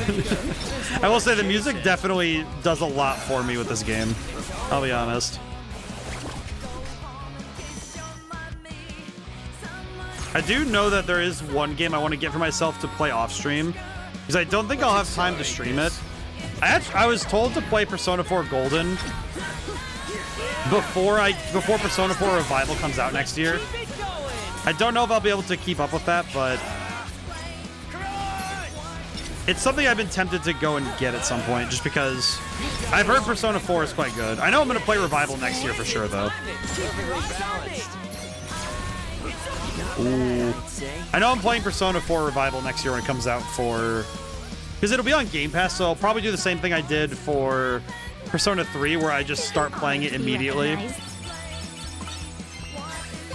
Basically, when it comes out, I'll just play it immediately.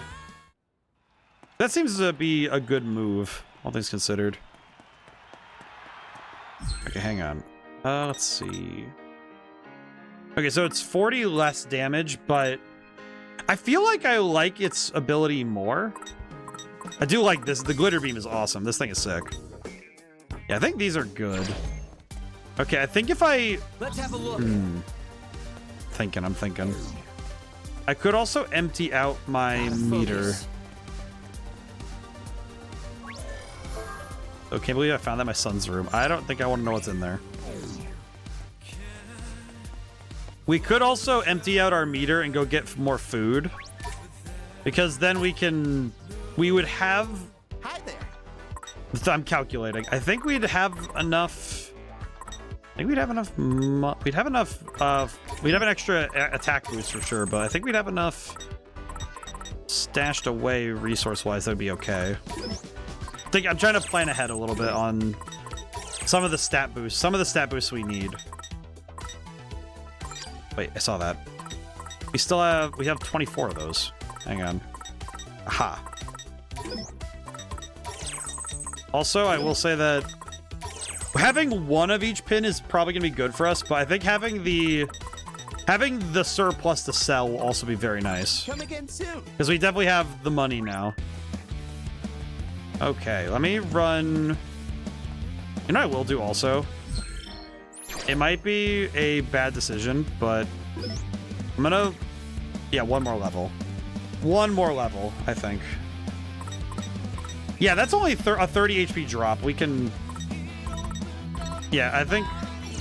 You know what? I think if we maintain a 10 level deficit, I think that'll be more than enough.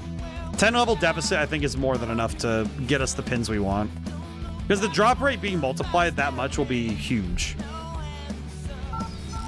So we can definitely... We can play ball with it. What day is it in the game? Let's have a look. Hang on. I don't even remember. What day is it? Let's see. It'd be under records, I think. Chapters? This is day 6 of the... I'm guessing this is the first Reaper game we'll play, because I'm basing this off of the experience I had playing the first game. I think there were 3 total Reaper games, so 21 days in game. Gotta focus. If I'm not mistaken. But I could also... It might not be 100% the same as the first game, so... I can't exactly presume. Ready? Galaxy Brain, activate! Times 60 drop rate. It's an extra 10 times to the drop rate, so... That factor is going to be foresee no huge. difficulties. I imagine this will get us some better stuff for sure. Let's keep it Oh god. going. There are so many things on screen. We're on a roll. So many things on screen all at once. and then mash buttons and pray to God. Exquisite timing. Perfectly balanced. And God has already heard my request. God hears my request for more enemies to punch on, and thankfully, he is blessing me. I think we've got this. He blesses me with more fools to lay down. Oh, what does darkness do? Whoa. Whoa, holy crap. Okay, honestly, the darkness attack was pretty good. I don't even know what it did. All I know is it killed him. Actually, I want to look up a guide to familiarize myself with your current progress. I see. I will say, Golden Sun Dark Dawn, I feel like it's going to become a running joke where I walk out of a room and Nahamaha says Jin, and I do that thing that my lineage demands that I go like, ah. Sit there and make that, it's the very Mexican thing to do of like, ah. Every single time I walk out of a room without the Jin that's in there. Just honor the lineage. Immediately feel disappointed in it. Which I think that's gonna be way funnier. Oh, it's just dark buzzsaws. That's sick. What the heck? I wasn't even sure what the shapes were when they were. I just saw that it was just killing people. Oh, we're getting more experience too. We are leveling up very fast. That's good. Absolute trash.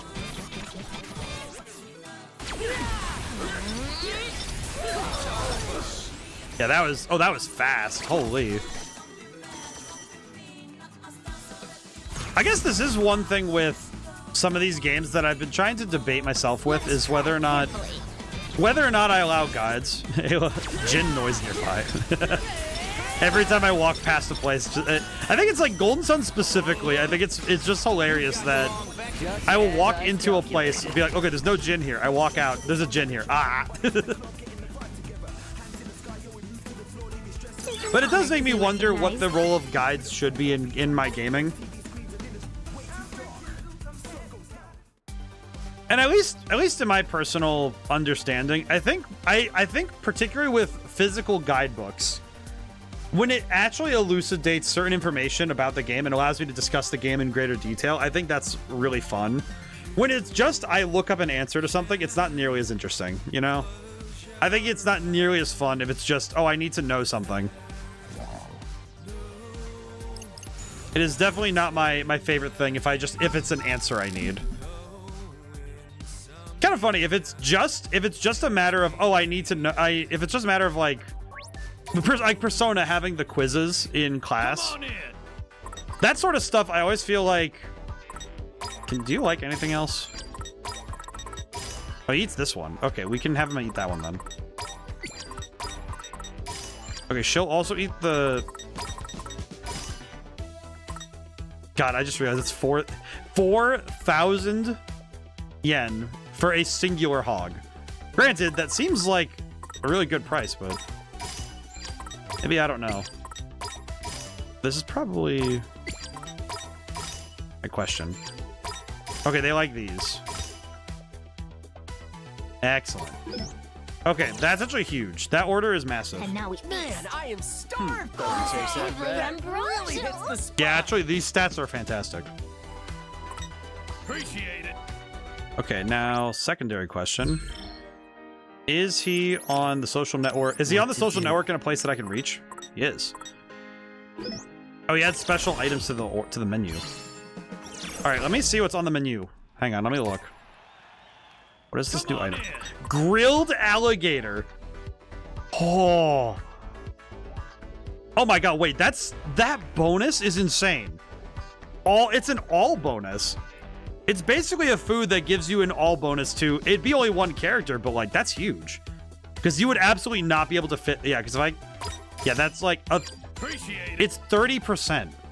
Checklist of things without spoilers would be nice if there was a world that it could be a thing. I feel like, for me personally, it's one of those things where I accept that I will miss things in games, and 100%ing a game is not my priority, but my goal is to shoot for the highest percentage I can. Some games I have been blessed with the fact that I will find out mid playthrough, or in some cases, just even knowing that there is a thing to keep an eye out on is fine.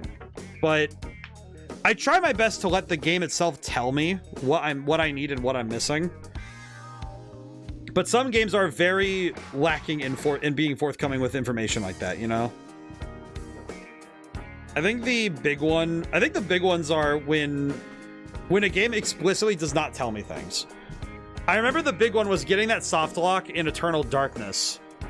That one was really like, okay, some games I really need to be careful, right? Because that game, it's like you miss a particular, if you miss a rune in a particular area and you go forward in the game, you straight up cannot finish the game. You're basically stuck. And it's because the rune you need is like in this one spot that if you just don't check it, like you don't find it, it's just gone. Because you can't go backwards in levels in Eternal Darkness. And I only found that out midway through the playthrough, and then I had to go back and redo a bunch of stuff. That might be one of the... I think that was the first instance of a game where I had to go back and redo gameplay rather than simply... Rather than it being a situation of I played a game and played it again. Like, Triangle Strategy was 2 playthroughs. And other games I've done 2... There's a few games I've done 2 playthroughs, but most games it's 1 playthrough and then I'm done. Whole place covered in graffiti. Let's look it up. Says it was done by someone named Kat, artist who enjoyed citywide fame several years ago. Never heard of them. Article makes it sound like they're on hiatus, which would explain why I've heard little of their activities of late. Kat. Looks like someone else trying to make their mark in Kat's stead, literally. Oh my god, is it Neku? Oh my god, is it Neku? Let's have a look. Oh, I heard the pig. Udagawa Parfait. Welcome.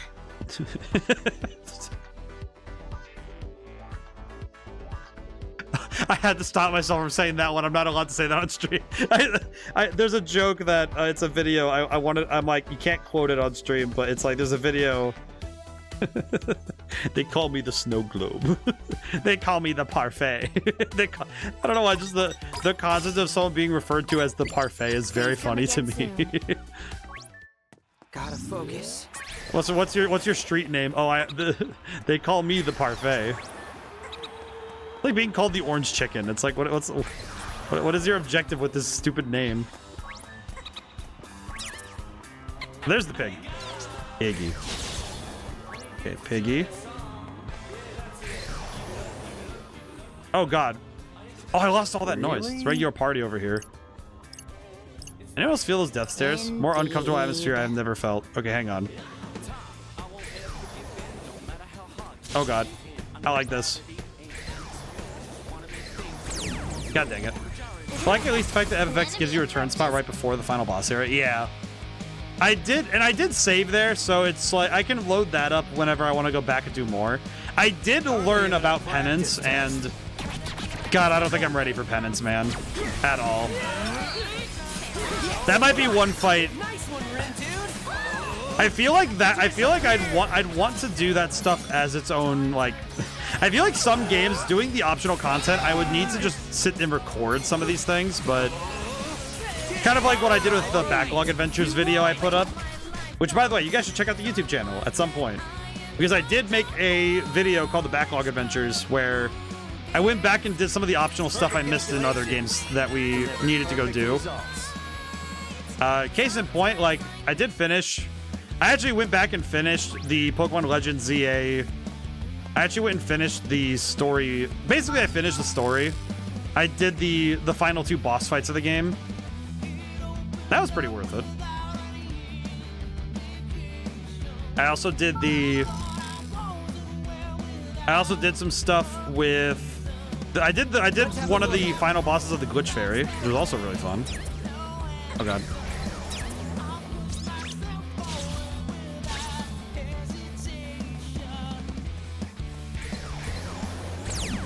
I don't know why I can't get try for YouTube when I can see it pop up. Yeah. The YouTube I know the YouTube pop-ups are, the algorithm likes to hide me from everybody. More trash for the heat. I think it's because I post the VODs outright. I do know that that VODs and longer videos tend to be pretty shoved to the back when it comes to YouTube. I can't blame them though, because if it's like, I don't know how often people click on 4 to 5 hour videos, you know? Sweat for Fred. Especially if it's a recording of a live performance, you know? But I don't know, I guess more people are into that stuff now. Not underestimate. Exquisite timing. Perfectly balanced. But thankfully people are seeing them more. I got a lovely comment on the finale of Final Fantasy X's series. I got a lovely comment on the finale of that. That was quite a nice thing to see. I was pretty happy to see that reached the right people. Okay.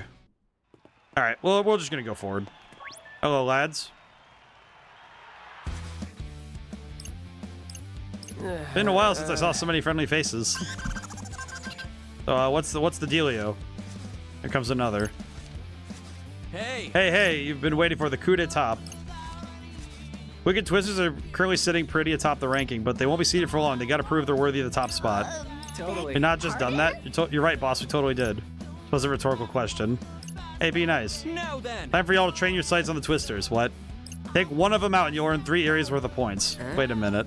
That's right. If you play things right, you can steal the top spot, no problem. What do you say to that, my little Twisterinos? So you can take that line down, or you can earn even more points by showing these punks what's what. You kids are seriously set on clinging to first place. Then it's time to bring out the claws and tear into the competition. Our torment never ends. Well, we're doomed. Factoring out already. Lord Tomonami, You know how many digits you gotta subtract to stay on top, don't you? No, sir. Huh. All of them. Oh. Oh, 3D Lord Tomonami. His face shines like his radiance. Yeah, thy heart is black and gold. Alright, players, this time. On your marks, get set, slam. How many fights is this gonna be? Well, you asked for it. Oh, is this music? Oh, sick. We get to hear this one in the actual fight that's in. Kind of reminds me of Trivium. Has that similar guitar tone. Just be careful. Oh, reduction 1. That's not good. Alright, get that guy. Is that all you got? Perfecto.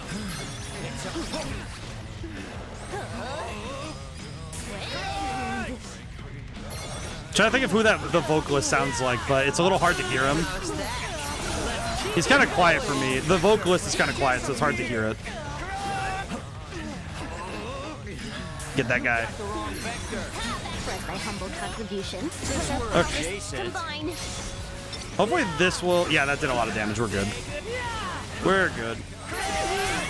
We're good. Nice one, Red Dude. Honestly, this fight is not that hard, but... Oh, I see what it is. They have enemy team HP like we have team HP. I see. Oh god, I just realized what they could do with this. Do you think the Varia Beauties will have, at some point, if Canon's on the other team, that she'll have like a healing ability? Doing my job. That was perfect.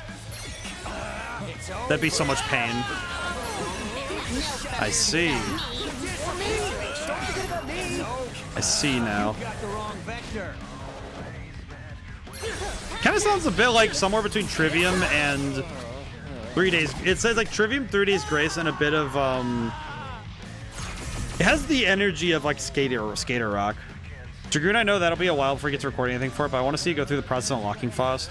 I feel like it would be the tough thing would just be that it's basically I have to play the whole game again. Here's a complex equation. Because I have to find all those star things, so it'd just be like it would be basically I have to do another playthrough. I feel like Faust is such a unique position because it's not just I have to go back and find something, it's I have to play the whole game. Express my humble contribution. In essence. So I don't know if it'd be easier to, because I don't think my save file would have been in a spot where I could find them all again. Maybe I'm incorrect on that. I don't know. Are these guys just running their hands through the hair and avoiding damage? What the heck? Nice integration. Express my humble contribution. This actually does feel like... I will say, sometimes this does feel like my hands are playing Twister. Like I said it a while ago, it's like, it feels like the hands are doing like Twister. I like the music. I like this music though. For a boss For like a boss encounter type thing, this is pretty sick. You got the toes and a slow. There we go. Now he can dive. Was that okay? Could be worse. Nice. Okay. Didn't make a second file if I recall correctly. Yeah, I feel like, yeah, it would be one of those things where I'd have to just replay the game. Yeah. I think there are a couple of games where that's basically what I'd have to do to get the other options, to get other things. Victory is all but assured. I haven't been able to play much of it, but that is basically what I have to do for Shin Megami Tensei 5 Vengeance for the Satan fight and the Demi Fiend. I have to replay the game to get the both of them again. Not half bad. Indeed. Not underestimate. So that's another game that just takes a long time to play through again.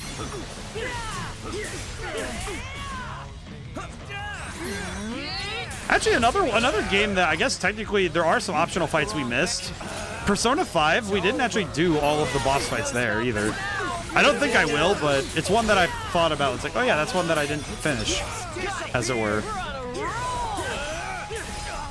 It's over. You're an odd monster. There we go. All right, we're good. Thank goodness. Oh boy. Okay, we're good. How many more reductions do we have? Is this the last one, or is there one more? Nope, we're done. All right, could have been worse. Whew. Nice. Not bad at all. Well, we won, so that's pretty good. That's all of them. For me to catch my breath. Come on, no more games. We've got to have the top spot for real now. Ruin Bringers just come in and ruin it. No, And with that, today's Scramble Slam has come to a close. Let's hear a round of applause for our big winners, the Wicked Twisters. Okay, someone get me a drink. That slam was just as wicked as you kids. Bet we won't see another one as exciting as that for a good while. We'll send out the updated rankings later on. Try not to let the anticipation kill you in the meantime. Until the next slam. Peace. He's like, peace. Well, it's a victory. A dub is a dub, as they say. First Scramble Slam.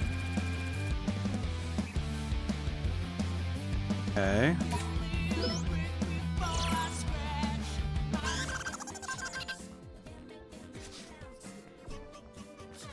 Here we go. The results are in. The Wicked Twisters took home the gold in today's turf war, but failed to edge the Ruin Bringers out of first place. Their advantage seems nigh insurmountable. How can they have that many points? I mean, they literally didn't do anything today. But wait a sec. Look, we're in second place. Really came a long way considering we started off in last yesterday morning. One can only imagine what sort of game awaits us So tomorrow. we are in... Depending on the mission, you might be able to effect a turnabout. You think we've got a shot? Hell yeah, we do! I mean, come on. We made it this far, didn't we? And winning would secure our release from the game. Hey, good point, boss. Gotta keep our eyes on the prize. I don't believe I was speaking to you. Do we really stand a chance here? But you said something right after I said something. Poor guy. A curious coincidence. Poor guy. Maybe I should check in on Swallow. Get an affirmation. Well, we are nearing the weekend. I hope that, of all things, you make time to have a plan to enjoy yourself this weekend.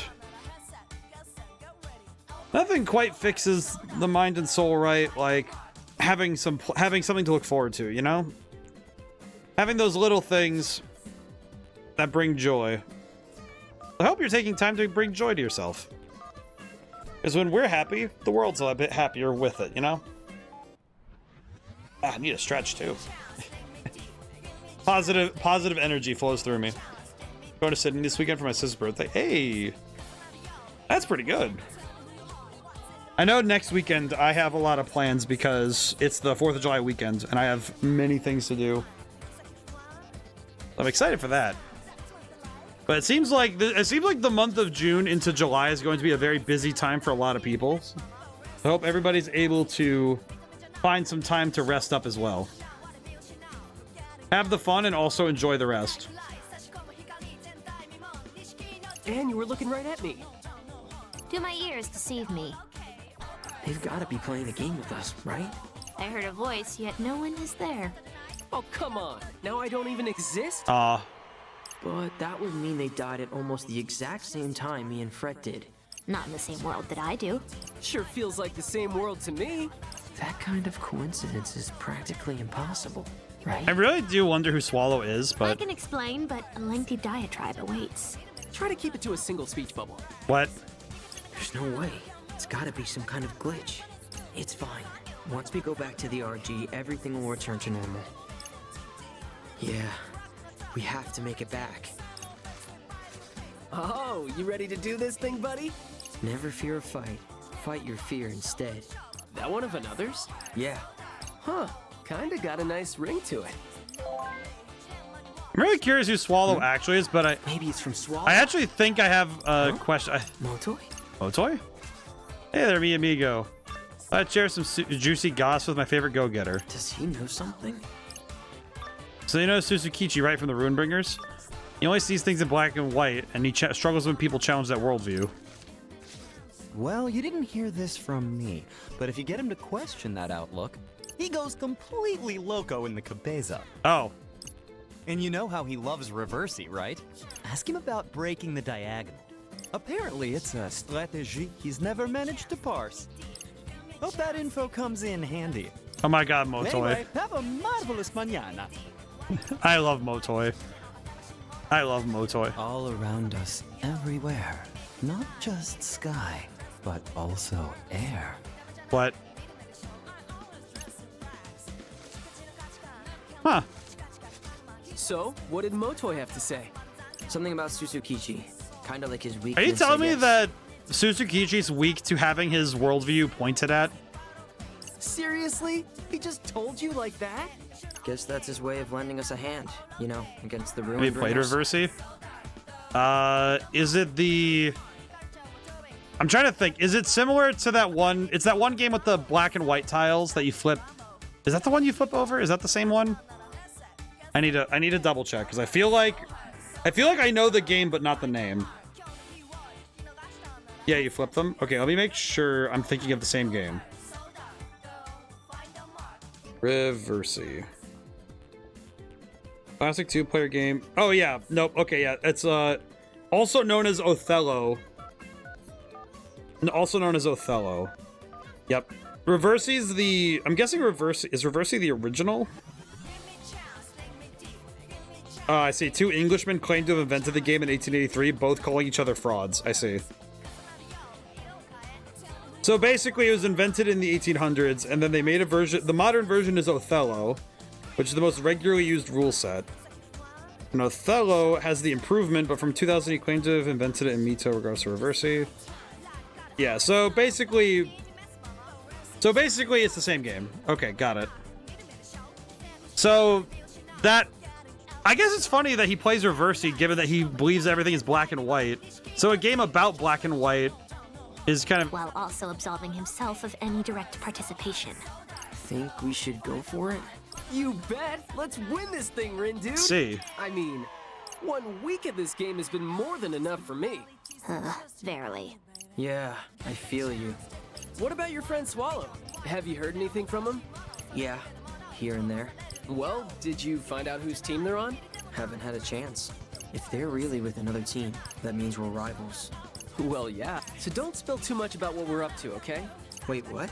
Don't want them knowing our secrets. I mean, yeah, but they could still be in the RG, and us being able to text is just a bug. So you can't text anyone from back home except me and them, but you still think they're not here? See, I think that's where I'm like, yeah. I mean, maybe? Fair. But what am I supposed to say? Hey, did you die too? They'll think I'm a freak. I mean, it's a good question. I mean, well, actually, I just realized... Oh, can't get through, but I know you're there. Once I figure out a way past this wall, I'm coming to save you. Yo, bro! How's it looking, Fortune, bro? Trouble in social life. You struggle to find who you seek, but there's beauty in the search. Don't give a flippin' disc about beauty. Just tell me where I can find them. There's only a few suspects left on the board. You still don't even... Ah!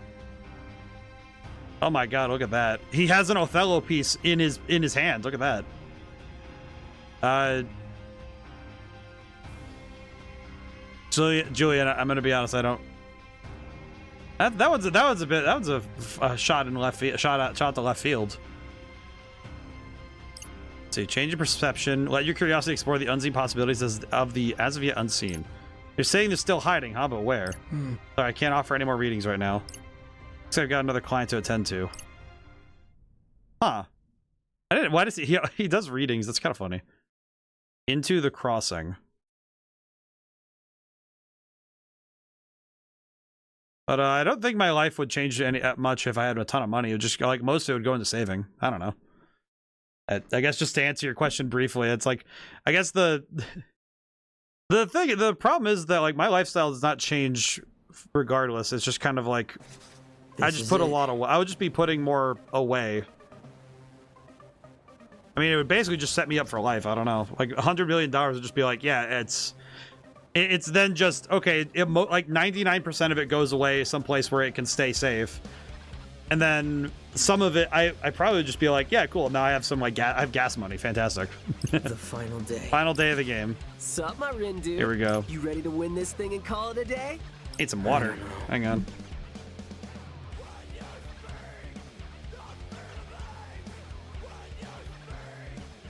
Ugh, dude. Do you really think we stand a chance? I appreciate Rindo being a bit more pessimistic, come on, but buddy. We don't have a clue how tough the Ruin Bringers really are. Well, we're gonna find out anyway, so why worry about it? Besides, I don't want to do another week of this, do you? No, not really. all right, let's see what's going on. Plus, we've got Kanon in our corner. We can't let her down, Rin dude. Period. The challenge ahead is dauntless, yet I shan't fear. She's worshiping. For Lord Dominami stands tall at my side. All will be well. All will be well. All will be well. Boss? Hate to break it to you, but the more you say it, the less convincing it sounds. Mission should be here any minute. I give it 2 seconds. Mr. Minami. Why is she's breaking down? Mannerman. Oh, poor guy. poor Nagi. I love her. I love her facial expressions. Welcome to the final day. The higher they climb, the harder they fall, the greater your spoil shall be. Let's see.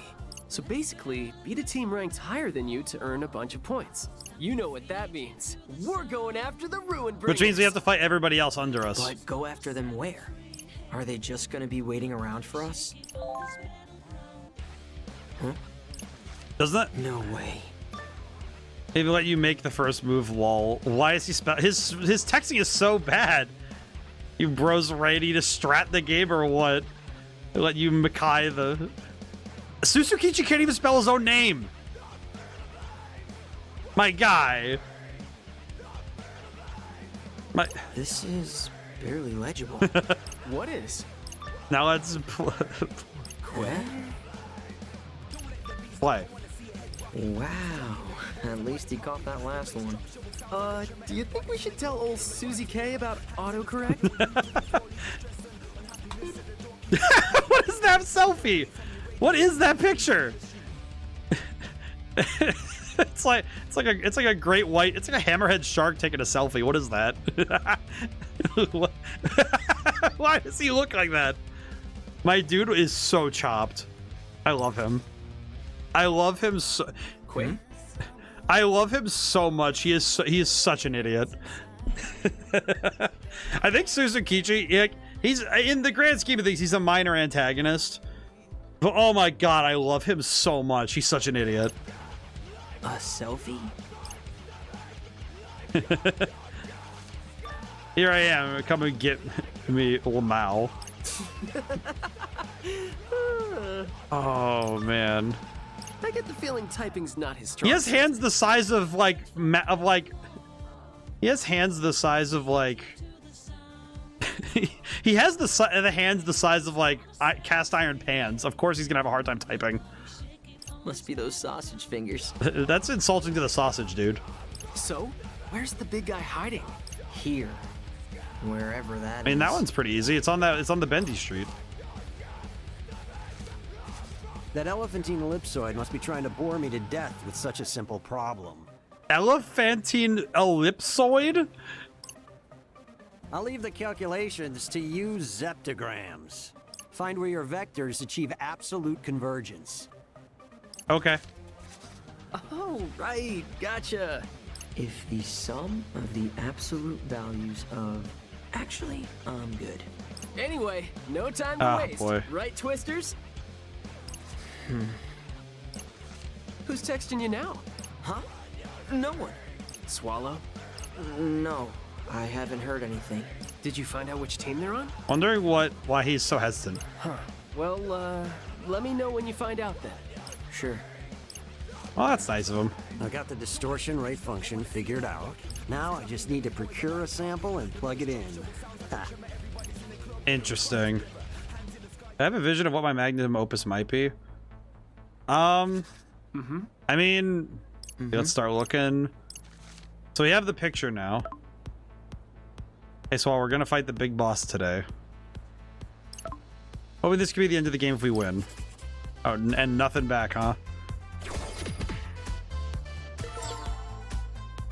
Actually, I feel like my philosophy on magnum opus is probably one that might disagree with many people and their sensibilities. My magnum opus is just whatever came out last. But that's because, to me, every work is my newest. Like, there are works that I think it's like, yeah, this one was maybe like received differently, or maybe this one sold more. But to me, the fact that I keep making things is my best work.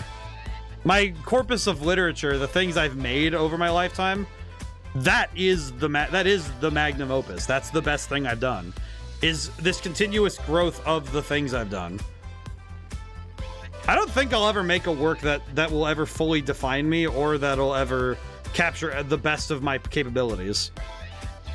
I think there will always be something different, you know?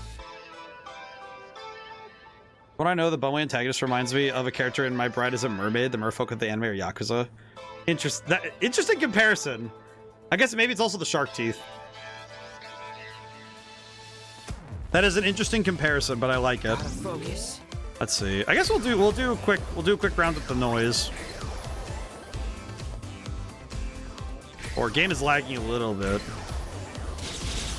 Oh, only 4. Crap. Do one more, please. Ah, 4. Okay, that's fine. Ready? Galaxy Brain. But I feel like yeah, I mean, this even includes stuff like my streams and doing videos and stuff and like little projects. Just the fact that I continuously add to the things I do in life is more than enough for me. I would even argue that just the act of doing something nice for somebody else is also part of that work. Like leaving comments and making people's days better, you know, trying to further make the world just that little bit brighter than when I arrived. To me, that's the sort of stuff that adds to, that's the sort of thing that adds to the corpus of literature that leads to the greatest work. At least that's how I feel.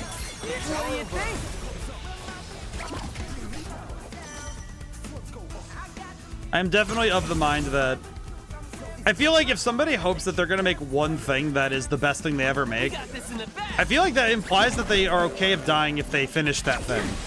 And I don't think I'll ever be okay with that. Like, the idea alone of saying, like, yep, I've done everything I wanted. It's like, I don't think that'll ever be the case, that I'll ever be, like, done.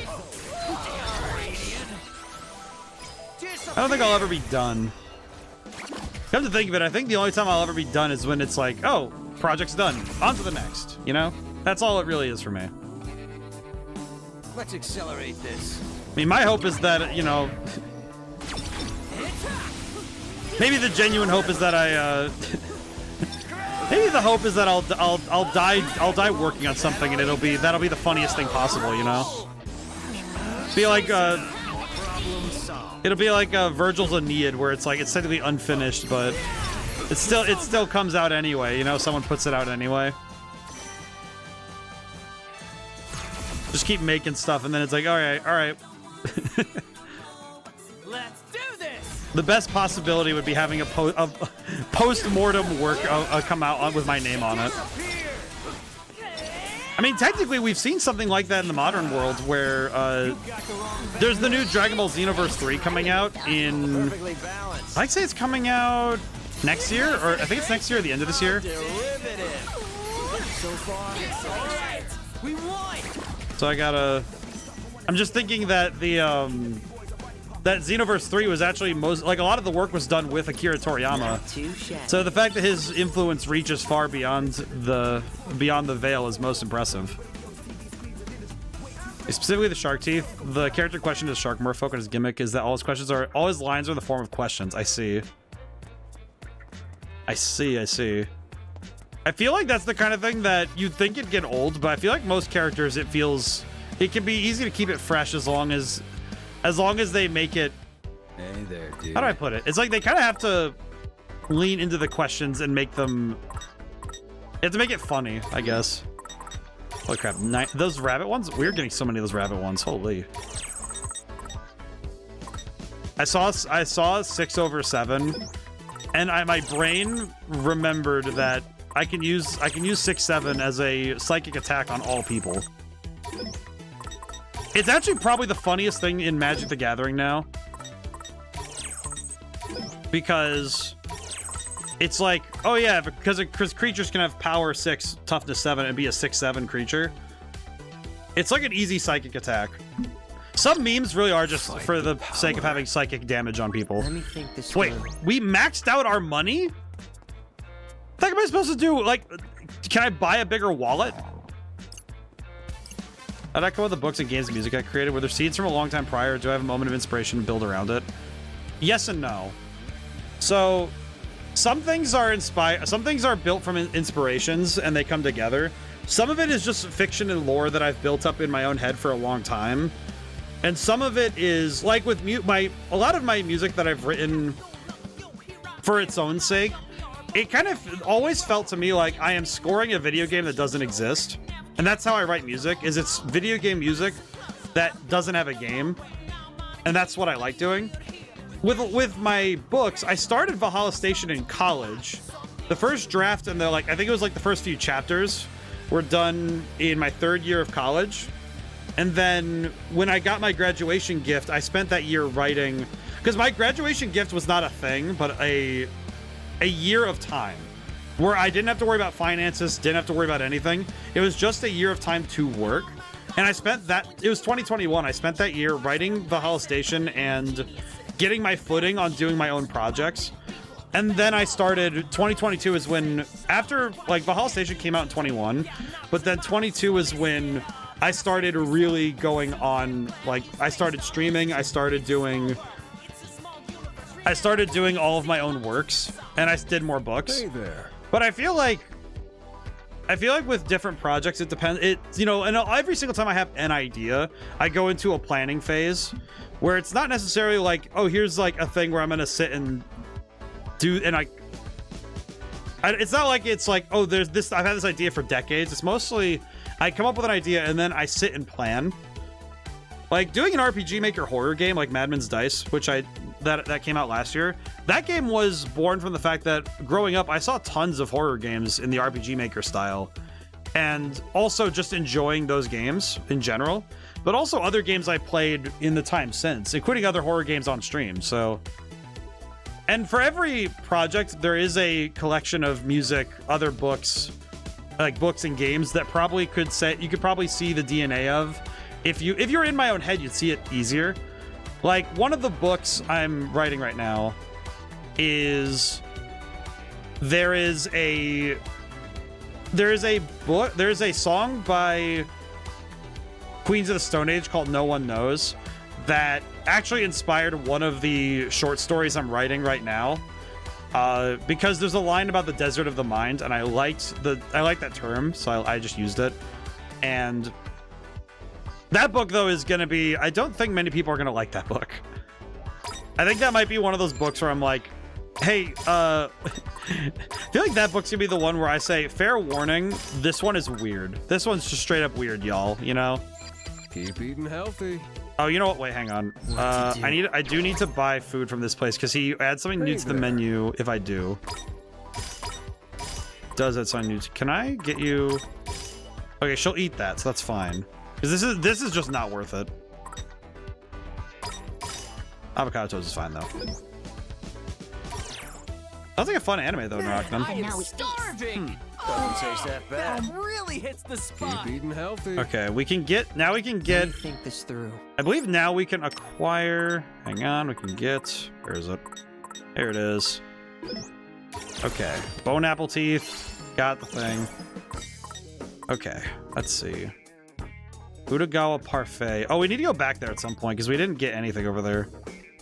Bubble Vision. Oh, that's the bubble. That's the boba tea place. Or bubble tea. Is it like? Do people prefer to call it boba or do they call it bubble tea? I've heard people call it just boba, and I'm like, all right, cool, got it. I'm hardly of understanding of such things. All right, what's the special thing on the menu then? Hey there. Air in a can.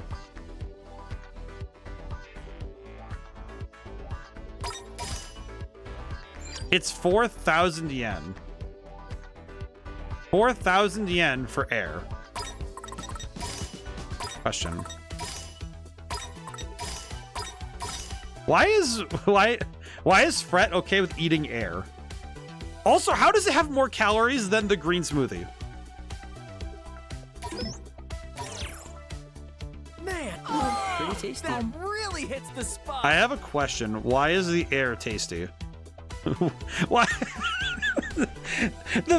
Are you telling me that the vegetarian like the /vegan place?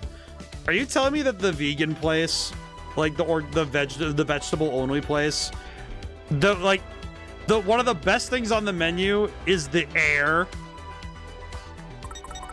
It's just air. How does it have 400? How do you do that? Oh, was my Bane at work ads? I see.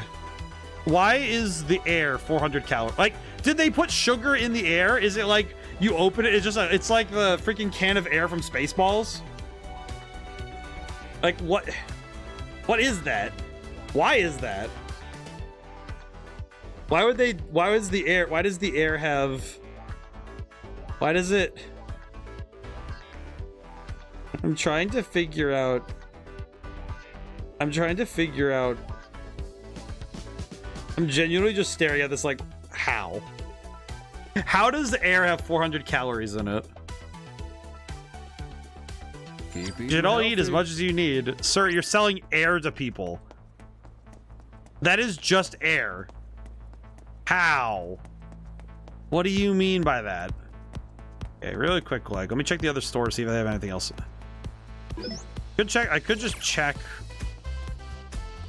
Let me see. Have anything new? Oh, this is the music place. That's right. Hello. Come again. Sorry, lady. I'm exacerbating her social anxiety by running in and just like running in, staring at her for 5 seconds, and walking away. Truly a simple place. Hey, where do I want to go? I kind of want to go that way first. Just realized, what direction am I going? What to do? Okay, so we're starting at Tower Records. We can go to Spain Hill from here. So it's either Spain Hill or Scramble Crossing, and I think either one. Ha. Yeah, I want to go to Spain Hill first. We're going to go to Spain Hill. I think we're going to go the long way to meet Suzukichi. Because this also gives us a chance to level up. Sup? Meet my requirements first.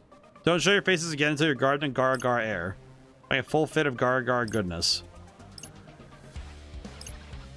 Okay, so someone needs to be wearing all Gara Gara. Yeah, over at Modi. Oh, you really know your stuff. I mean, it's right there. Oh, yeah. Okay, I think that... Let's see, whose setup would be the easiest to reset?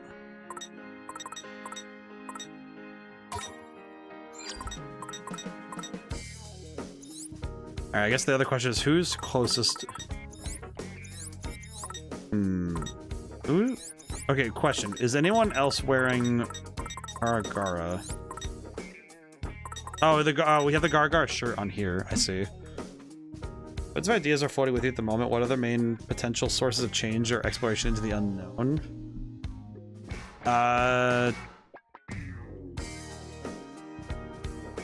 If you're asking right at this very moment, none.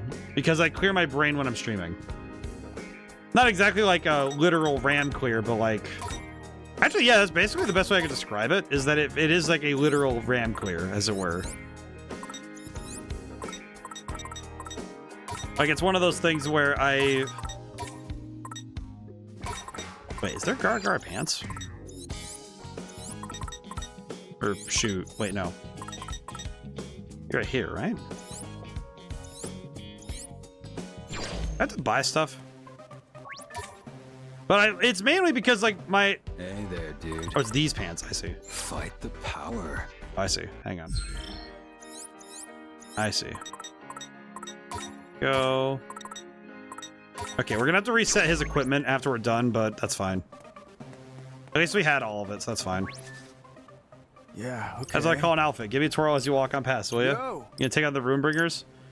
People got more sense, guts and sense. Take umbrage from mocking your aspirations. Just keep moving, boss. I've seen food effectively turned into air on TV. I saw someone puree olives in a way that would put a foam container that ended up floating in the air. That's concerning, but I would say it's like... The thing is, it's literally just a can of compressed air. That's why I'm confused by this food. Or I say the food in this game, but... I'm not sure what to make of literal air. About strength. Okay, so I need to re-equip all the stuff that I had on. Oh, god dang it. Where's the... Here it is. There we go. Is it this one? Yeah, we're using this one. Using that anyway. There we go. Alright, there we go. Nice. I think that about covers everything we wanted.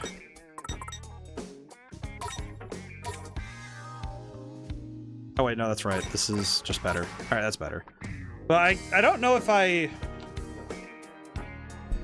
try to, like, sorry, I'm like, he's stretched too, and he's sit up better too. But I don't necessarily think that because I tend to clear out my work process when I'm getting ready to stream, because I'm trying to I try to focus on the game and on chat. I don't really keep my, and that's why I write stuff down before and after. Like, you know, if I have ideas during stream or after, I write things down, but I don't necessarily, I don't let my work consume me. It's probably the thing that's kept me sane for years working on stuff. Because if there's anything I've learned from watching other people die to their obsessions, I feel like the big one is just that I can't let my work consume my every waking moment, you know?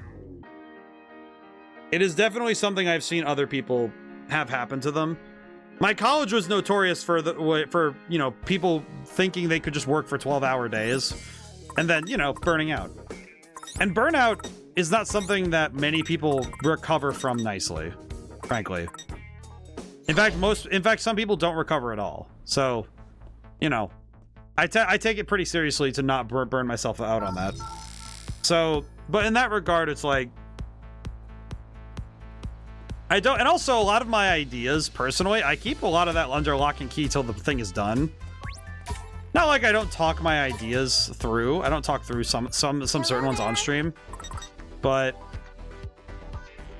Thank you. I do also make a point when I'm Well, howdy. Have a good when I'm working on stuff. I don't want to like spill all of the details on things also, because it's like, Focus. because some projects it's like, okay, if I started talking about all the story stuff early, where did it go? It went that way. I'm gonna catch it this time. Okay, there we go. Okay, come on, maybe I can make it. Nope. Chain 3, that's fine. I guess I could go a round or two. But I'd also say the short answer on all of it, though, is just that many of my ideas also... Absolute trash. That's why I write things down, though, is many of my ideas are also harder to... They're not just one singular idea, they tend to be also a combination. That's legacy plus. It's over. What will he do next? Alright, hit him with that grid. You've got the wrong vector. Oh, that just killed him. He ran at me and he just died. Whew. We're doing pretty well in terms of some of these battles. Oh wait, drop rate's 100? Holy. Practice test. Honestly, the drop rate is that's a crack drop rate. We're on a roll. Alright, thankfully this is also going very well. Holy. Some of these fights are going to be a lot easier as we get stronger for sure. Thanks for the assist. That was nothing. Why am I being texted right now on stream? Let's keep it going. My God. I saw who it was too, and it doesn't make me happy. It's just like, come on, man.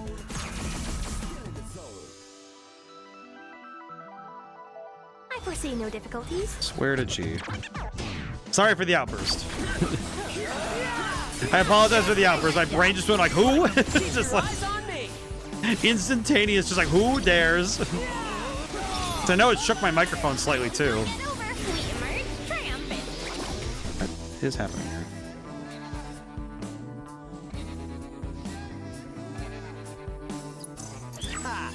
Naturally. Why? Oh, the text ODaM is busy. What I'm about to say, what? And of course, it's a link I can't click. I don't click on, even if it's someone whose number's in my phone, I don't click on links that are texted to me. Especially over SMS. Like, really? More specifically, why am I being texted? Why am I being texted a link that I can't click on here because I don't have this Facebook on it? I'm like, I don't have the Facebook app on my phone. I don't do that. Facebook is strictly a thing for when I'm on the browser on my computer. God dang it. Hello. All right, well, whatever. Not something to deal with right now.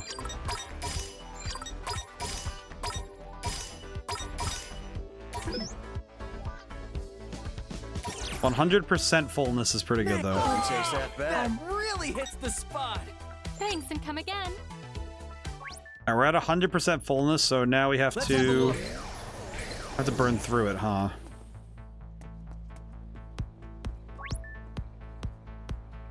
Trios. Which way does the map go? Which way does this go? It goes to Center Street.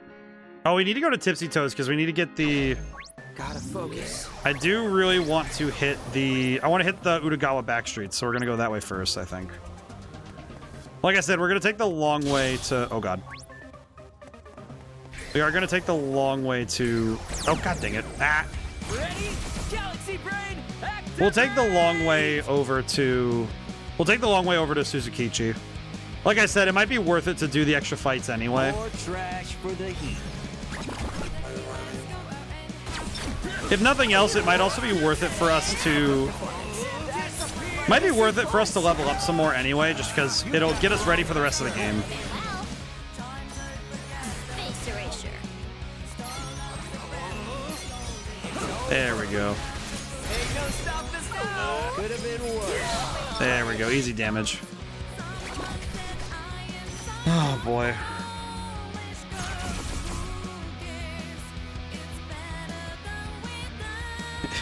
It really was, though. Like, I saw the message, and I'm just like, brother, man. Let's keep it going. Deep breath, ODaM. Looking forward to July 4th will affect the stream schedule. Surprisingly, no. But in so much that I stream on Wednesday and Thursday anyway. So it'll be... I might be a bit tired on July 5th because I'm gonna be coming off of an outing to play paintball, which I imagine I will be complaining a bit about some things in there, but more probably just because if I get hit in bad spots, it'll be a different thing. But we'll see. Fight a couple noise that are chomping at the bit to fight some players. Think you're strong enough to take them on? Let's do it. Yeah. But I suppose combat. thankfully for the next few weeks, even though I will be pretty busy on some things, it will be pretty Hardly even a practice. It will be test. pretty undisturbed on the streaming side. Tried looking at the pins in this game and went, oh no, and stopped after looking at it for a moment. Yeah, well, I mean, the pins, there's a lot of pins in this game. I don't really think it'll be... I don't think it'll be that bad to get them all, but... It'll be one of those things where I'll get as many as we can and we'll see it. Also, yeah, I went paintballing. I've been paintballing a few times. Honestly, it's not too bad. I know for me personally, it's pretty fun, but I do know it's not for everybody because pain is a relative thing. There's more where that came from. I do think for some people, it's like also like just. I think the prospect of inviting yourself to pain is not always a fun thing. Ruinbringers won't go down so easy. I seem convinced the Ruinbringers are the real deal. Their confidence has admittedly shaken my own. Same. We're gonna need to pull out all the stops to even stand a chance. I mean, that's why I'm running around fighting stuff. Probably going to be worth it that we go and fight a bunch of different things to go and level up accordingly. Call this scenery from Suzukichi's ill-focused photo. So it seemed this is the spot. Well, then let's get searching. Can't be that hard to find. Oh god, this is the right... I went the right way on accident. Oops. Okay, we're gonna go somewhere else then. We're gonna go somewhere else then for a little bit, because we don't need to go see him yet. Okay. Let's have a look. Let's see, 1, 2, 3. Oh my god, I just remembered where this is. Yeah, this is the big street that was... I can do this. This is the street that Neku was spray painting. I remember. I want to go paintball again sometime. It's fun when I tried it at a college event. I've played it a few times throughout middle and high school, and I also did... I've also done airsoft. Airsoft was big at my high school for some reason. Couldn't tell you exactly why, but it is. Or it was. But I did that too. Honestly, the concept of getting hit is... I know for some people it's like, oh, that's kind of weird, but it's like, not really that bad.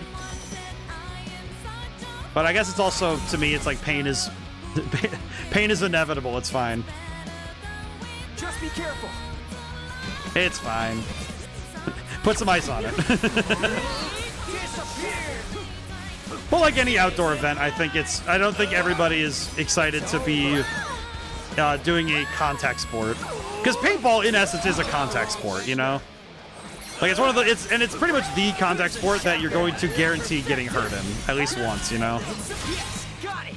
Like, be as careful as you can, but it's gonna guarantee that you're gonna get hit by something.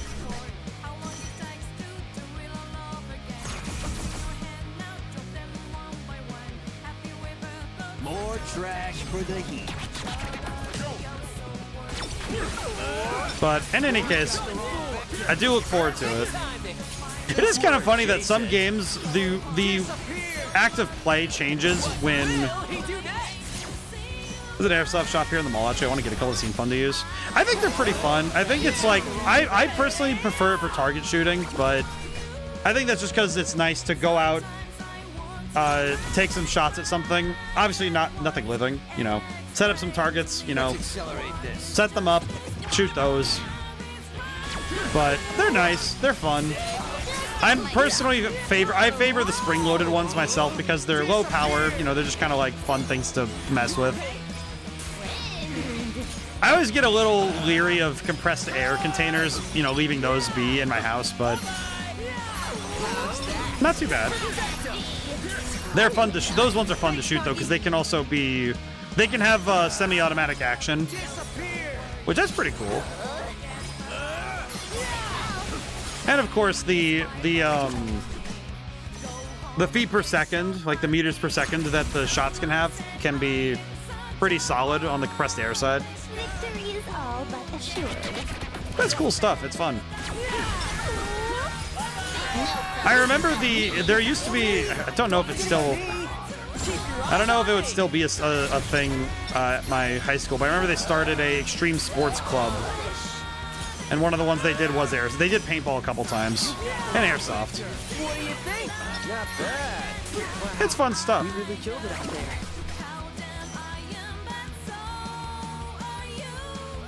To me, it feels a bit like, not Antguard. It's the full contact medieval sword and shield fighting. I think it feels kind of like that, where it's like, yeah, the goal is like, yeah, you're going to be... It's a full contact sport, so it's going to be a bit rough, but it's fun. Tipsy Toes. So I can go back to Tipsy Toes from here. What is this? Oh, this is Monocro. How's it going? You raid. What is this thing? Oh my god, the psychokinesis where you just swing things around. That's hilarious. I will buy it because we can. Game design facts. What do I got that's relevant to this? Oh, we have that. Oops. See you later then. What do I got that's relevant for this one? Trying to think of like what would be relevant right now. What's up? I guess we could talk about, you know, I could think about audio design. I could talk about some of this stuff. What? Oh, I see one more message on the Airsoft topic before we jump to game design stuff. Spring rotor levels at a kiosk here feel like the grips are made for kid-sized hands. A lot of them were made for smaller folk. I'll be honest. That some of them were made for adult sizes, but a lot of them were made for like teenagers. They're kind of like baby's first. They're baby's first gun safety lesson. Airsoft is the reason why whenever I hear someone say the phrase "I wonder," I worry they're gonna shoot themselves in the foot. But I find the audio in this game a bit iconic. Well, it's like the music in this game is certainly representative of the 2000s era, because a lot of the music is like 2000s era alt rock and punk rock. It's really freaking good. Oh, this is like all the battle music, huh? Oh yeah, this is all the battle music. We're gonna buy all this. Hang on.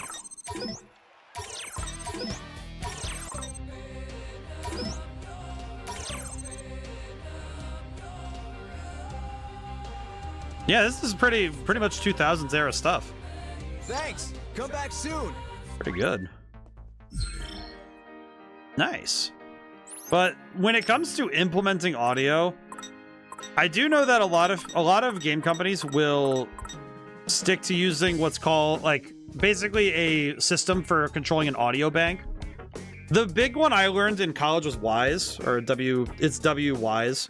And a lot if you ever look at the credits or the big logos at the end of game credits, you'll probably see Wise in there if it's a game made for Unity, Unreal, or I mean heck, there's a bunch of games that use Wise. And the reason is because it's a very good system for banking multiple layers of sounds, like sound effects, your music, your ambience, and then like things like voices, you know, things that go above everything else. And it handles it all very seamlessly by having these audio tracks play. It has some very advanced programming to basically be able to say, okay, here's all the audio tracks, we can play them simultaneously, and some of them are also conditional, like you do an action in game and then Wise will say, oh, I see this action was played, I'll play the sound. And it handles all that stuff in the back because it'll see the code that's being used and play sounds accordingly using the sound banks and the way and the hooks it has in the code. Because it'll say, oh, I see that this action happened, like this particular function was ran. The big thing is that it would run on function call. And so like say like I press, I don't know, like press this button. If I press B, it's like, okay, press B, it automatically makes a sound. And some companies will make proprietary versions of this sound bank idea. And some of them will also do things like a similar concept for things like,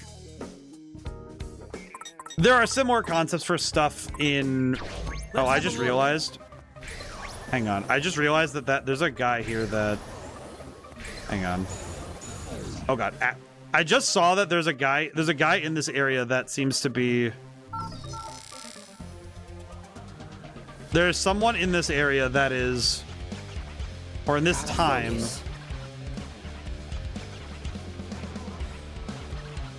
okay, where am I? I need to not find Susukichi. Gonna be real, I do not want to find Susukichi right now.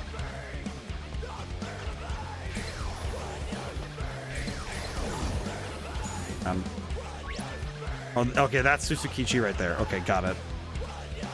Okay. I'm not gonna deal with that right now. My objective is to find whoever needs assistance right now. We're gonna deal with that later. Is there anything about game design you learned about recently, or something you know that's a recent phenomenon in game design, like in recently designed games? I feel like, I guess if we're talking recent phenomenons, it's been happening for a couple years now, but I do think that there's a certain suite of, I guess, you know what, actually this happens for a lot of games now. I think the streamer focused games and ideas I feel like to some extent it's affected game design in ways that I don't know if they're positive.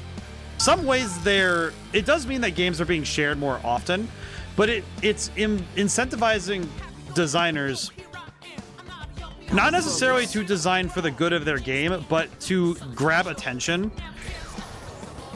And I think that in some ways it's not exactly a good thing to design games with the intention of, well, we need to get clips and reactions. And I think that at times it's like if you make a good game, you'll get clips and reactions anyway. So making games that are baiting this sort of behavior, like I've seen it kind of derogatory. The derogatory term for it is streamer bait. And I think games like I have played Mecha Chameleon at this point. I have actually tried it, and it is fun. It is a fun game. It's certainly an interesting title to play for sure. But I do think that it's one of those things where games like that, the best games of this ilk, of this particular style, they actually excel because of the fact they're not just trying to go for clips and reactions, and they're not trying to be friendly to streamers only. And I think this idea of we need to make games as content to be consumed rather than experiences to be shared and experiences to have fun with, I think that's affecting the way that designers are going, because they're kind of making more short form. It's almost like they too are making short form content that is meant to be consumed quickly and then forgotten. And I think that is, to me personally, I think that's a very poor way to focus. Do I have some examples in mind? I think the impetus to this, I think, was when I think especially like the big lightning in a bottle games were doing. How many games can you think of when I say these words? Proximity voice chat, a co-op or competitive multiplayer centric game like design with some sort of quote unquote mascot or character or like creature design that is immediately meant to capture the attention. And how often is it either horror adjacent or has elements that allow players to be instantly surprised? I think even just saying multiplayer with proximity voice chat would describe many of these games. A few of them I've even played on stream through various collabs and such, you know? So it's definitely something where, can I please get my guy out here? Good God. Good God, that was bad. But I think Lethal Company, content warning, and here's the thing, these are the best versions of these. Lethal Company, I think content warning, content warning's okay. And even Mecha Chameleon, it's like these are the best versions of this idea. But a lot of other games are being made to capture these same philosophies though of design games with the intent to be consumed.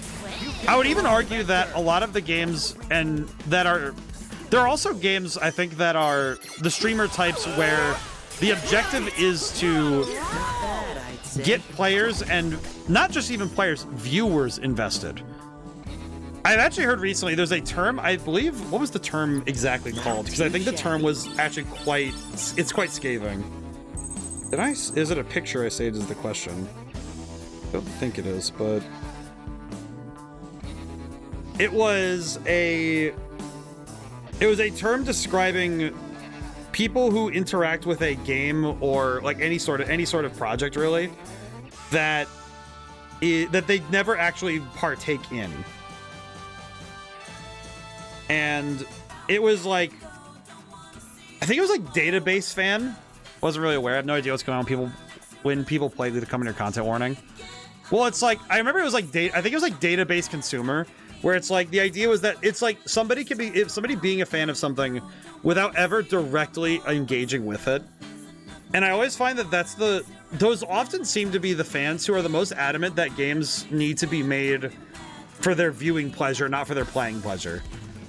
And that's a very different idea as a design, if you're a game designer and you're being told your game needs to be fun to watch, that feels horrible. Like, to me, that's like, okay, you're telling me that you don't want to play my game, but you definitely want to watch someone play it. Like, so then wouldn't it need to be good to play? But it's like, no, that's not the case. Hey. Prove you're worthy. 2 reduction chain battle in this area. That's not that hard. But it is definitely, I don't know what the idea is, but I feel like it's a chat room with random chatter. Well, and it's like, I feel like it's very much made for streamers to, frankly, it kind of feels like games like that are made with the intent of being, they're meant to be like very short rounds and very attention grabbing, but not attention holding. Often when I've played Lethal Company, it's like my usual streams don't feel the same with those games because it's very hard to actually get 4 hours out of that game.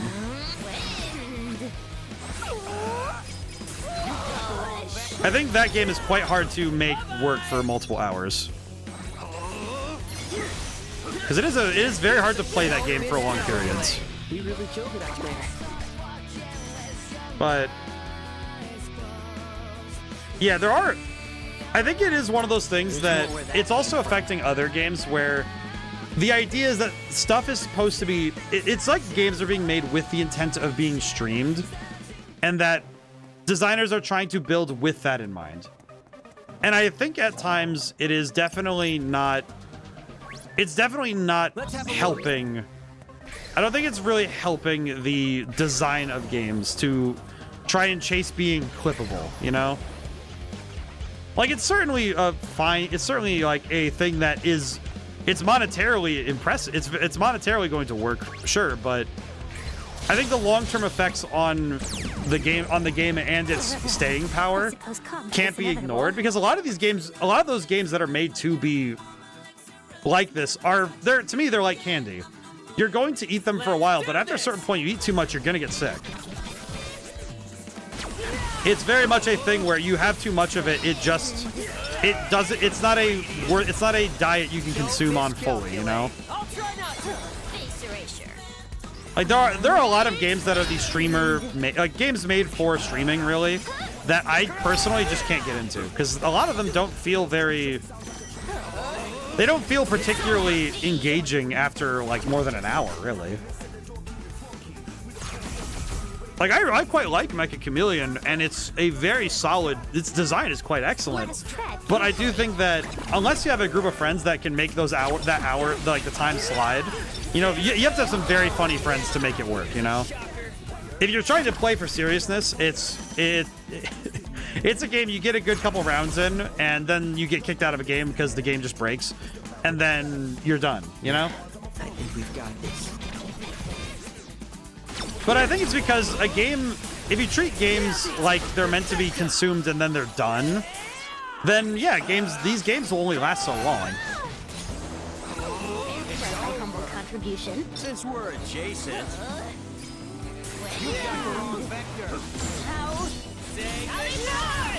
But I think that particular design philosophy is also biting some people in the back, because they have short-term success, and then whenever they try to follow it up, just be careful. The Twitch viewer, my concern is just that I don't find it entertaining to watch. I like games that a streamer can chat with viewers while playing, and let the conversation shine with some occasional achievements to celebrate from game progression.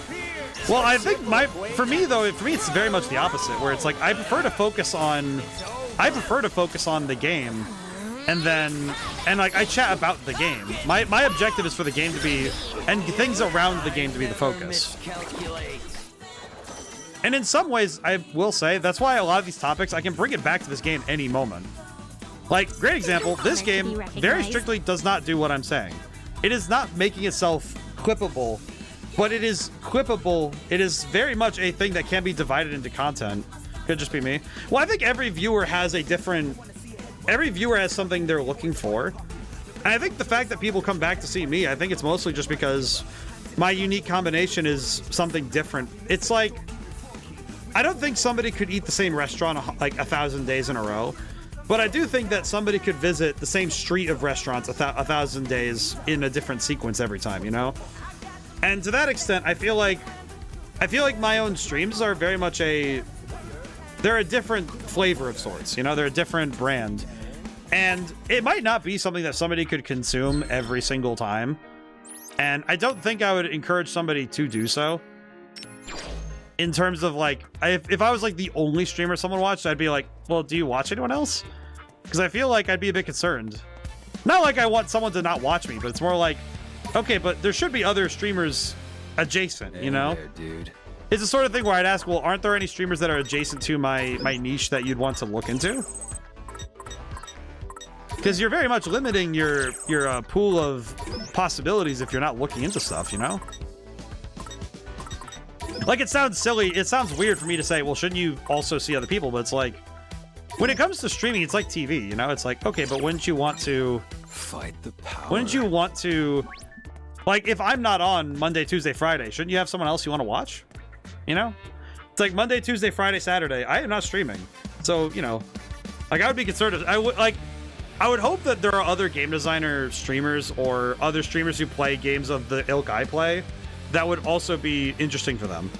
But like, to the point though, with like games that make content, the best games make poof out of existence when the stream ends. It's like what's that show? I saw the clip of, it's like The Big Twist, but there's a clip of the show Severance where it's like they leave work and they just forget everything until they return. Like, that's a weird one. But you regress probably to you and eventually found out what your content's like, start coming around more. I feel like it's like just like with any game, you want to have different games and different streams for different occasions, right? Like, if you want something that's more like, it's like further intellectual, further game design centric, it's like, yeah, I'm great for that. But if somebody's looking for, like, they want a specific game and they want that community for that game only, I do reckon that I'm kind of a hard sell, because I will play a game, examine it, enjoy it, but then I'm not like married to one game only.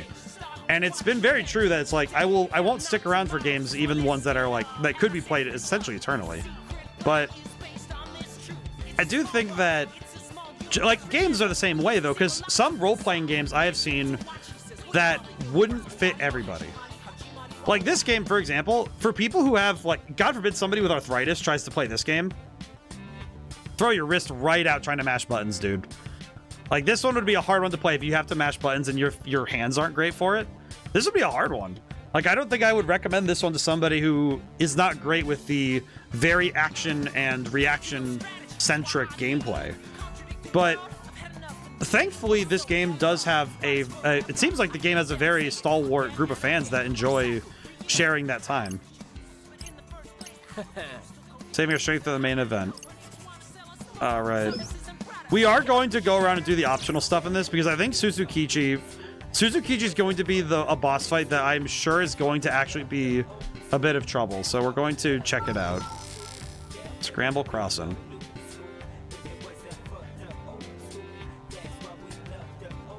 All right. They have multiple gates to open too. Oh, we can go to a lot of places. What the heck? Wow, there's actually a lot of places we can check out right now. I think we definitely want to. So before you talk, I can talk to programming design even more so when I see you play one of my favorites. I think that's where most people are. Is like they come by when they see a game they recognize are their favorites, and they like that. Like I said, I think people enjoy when they find somebody who hits a very specific.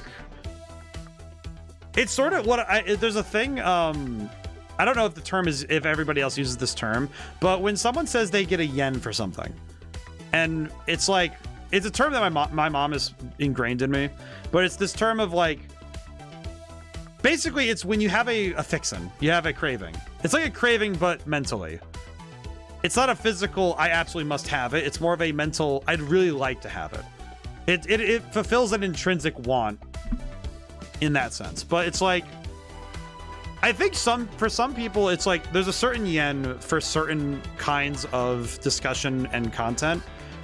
And so you know what it kind of feels like? It's like, it feels a bit the same way in that, like, Bob Ross and Bill Nye sense of like, sometimes you just want to watch something that is mildly educational but mostly entertaining, you know? Like, you're not thinking about parts about acquiring knowledge. You're thinking about like,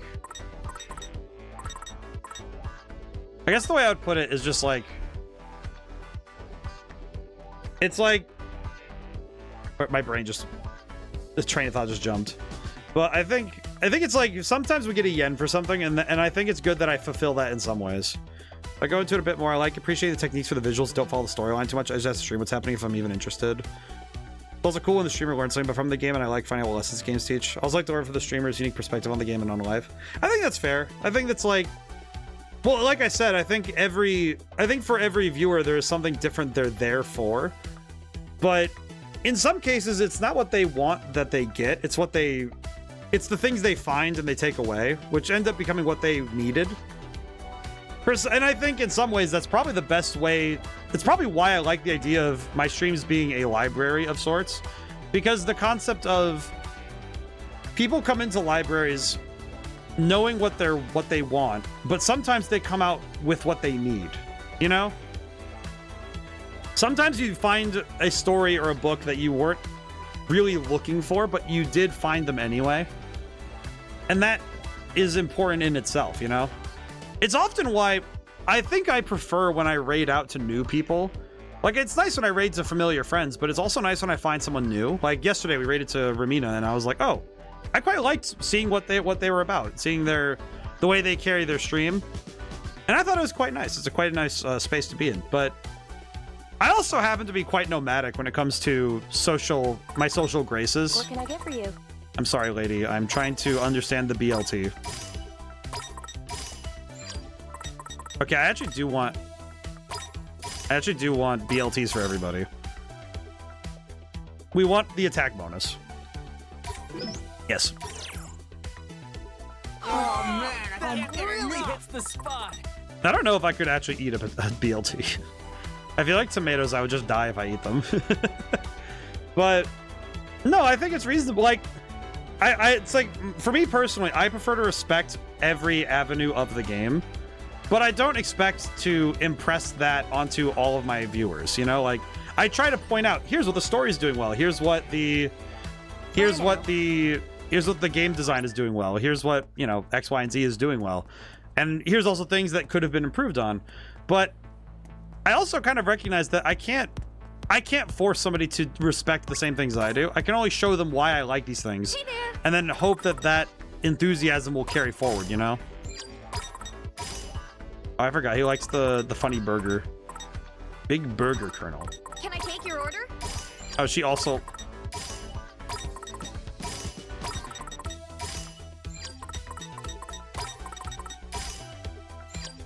I like that you can just take it away. But I think that it's one of those things where I try to focus on all avenues, and I guess the big thing with game design is that there are many ways to study what goes into a video game. In this game's case, I would almost say that fashion and culture are probably the thing that influenced this game the most, in kind of a lot of weird ways, frankly. That question out of left field. What port of Morrowind do I own? I forgot. All right. Thank you for... I will say I do appreciate out of left field. I don't know. It's okay. It's the... I know it's on my Xbox, and it is... I own the Xbox version, and that one's the Xbox original version. I do own the PC version, but I would need to double check how my CPU would handle if I tried to run it on PC. I think I would prefer to play it on Xbox just to make it easier for streaming, but that might just be a me thing, personally. Okay, I do want to check something really quick. Hang on.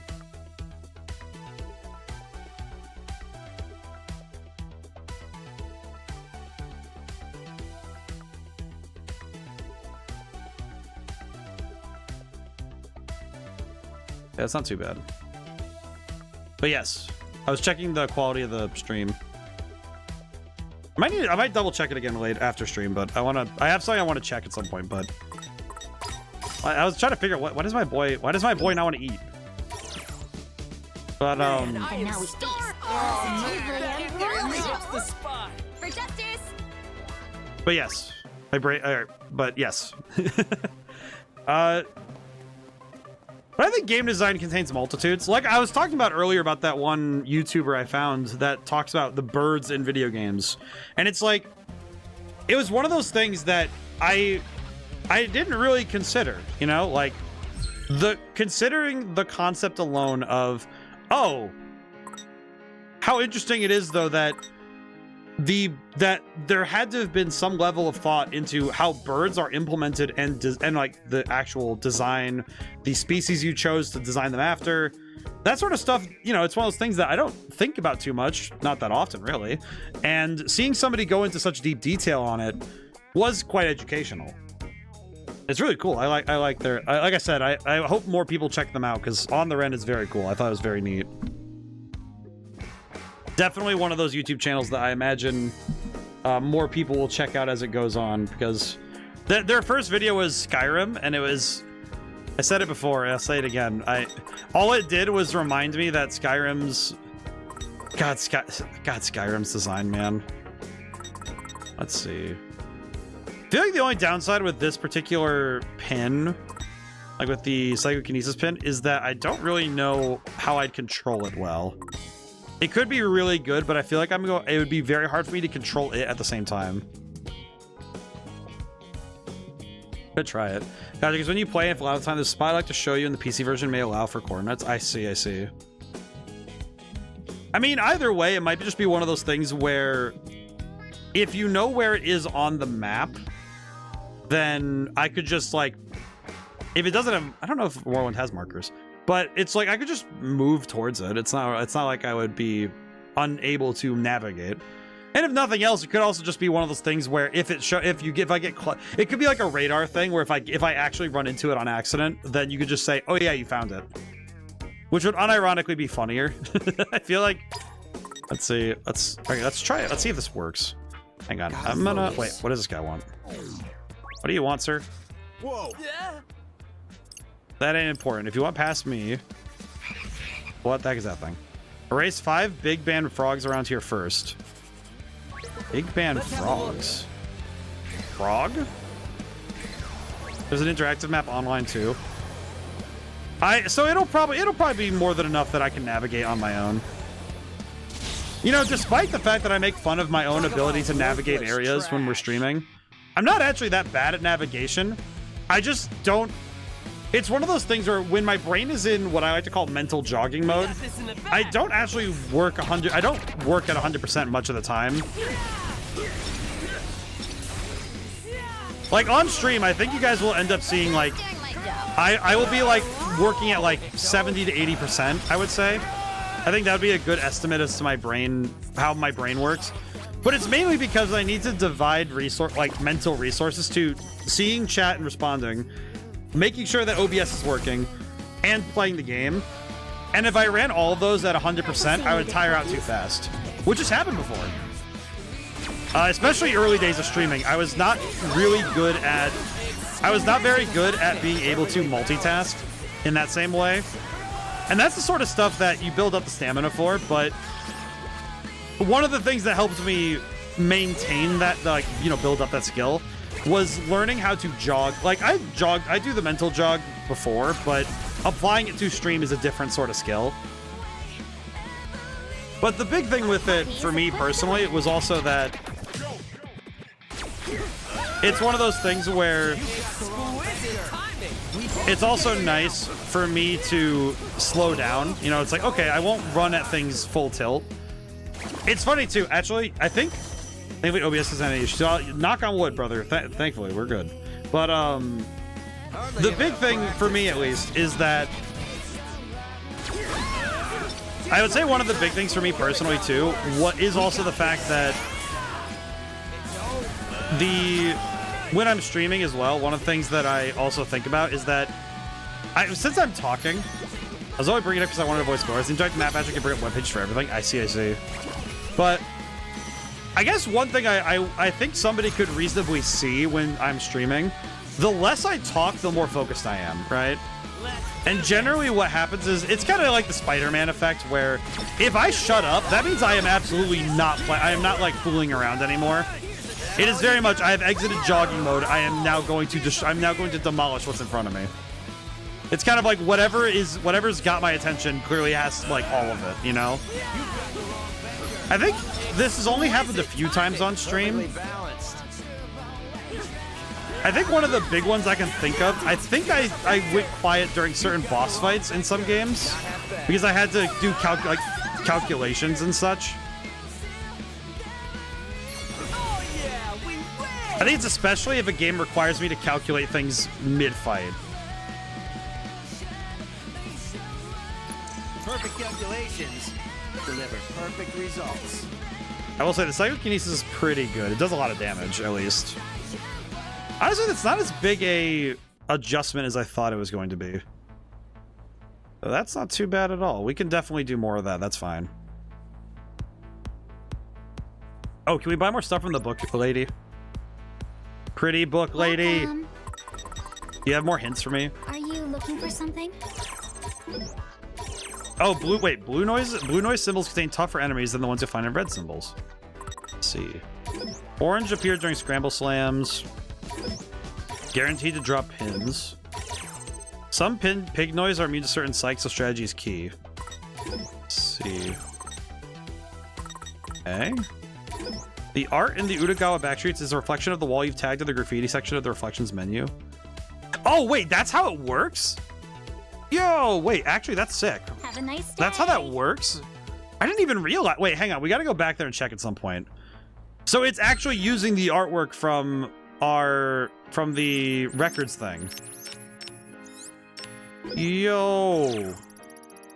That's actually sick. I didn't even realize that. That's cool. So whatever we put up here, so these are actually affecting how the wall looks back in Utagawa backstreets. Backstreets. Backstreet boys. Very good. All right, hang on. I want to get past me, huh? Beat my noise pals first. They're ready to rumble. Are we adequately prepared for the skirmish? Yeah, we're good. An enemy approaches. All right, let's see. What's this one? Thankfully, these fights haven't been terribly worrying. Trash for the heap. Oh yeah, this one's gonna be quick and clean.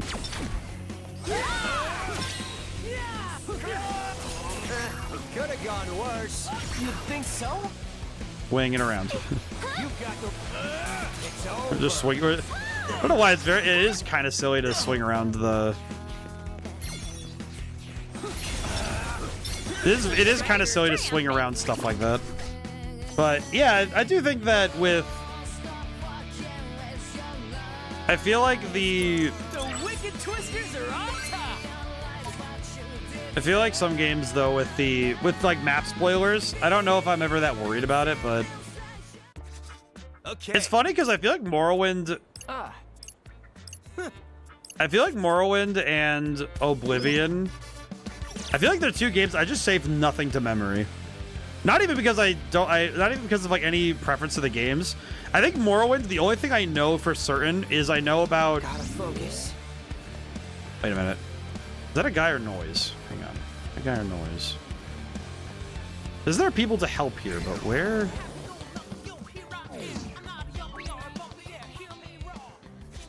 I'm feeling lucky, punk. Not sure why you'd come here to take out my nasty noise. Is this part of the mission or anything? Nope, whole other level. You're in the presence of the noise master.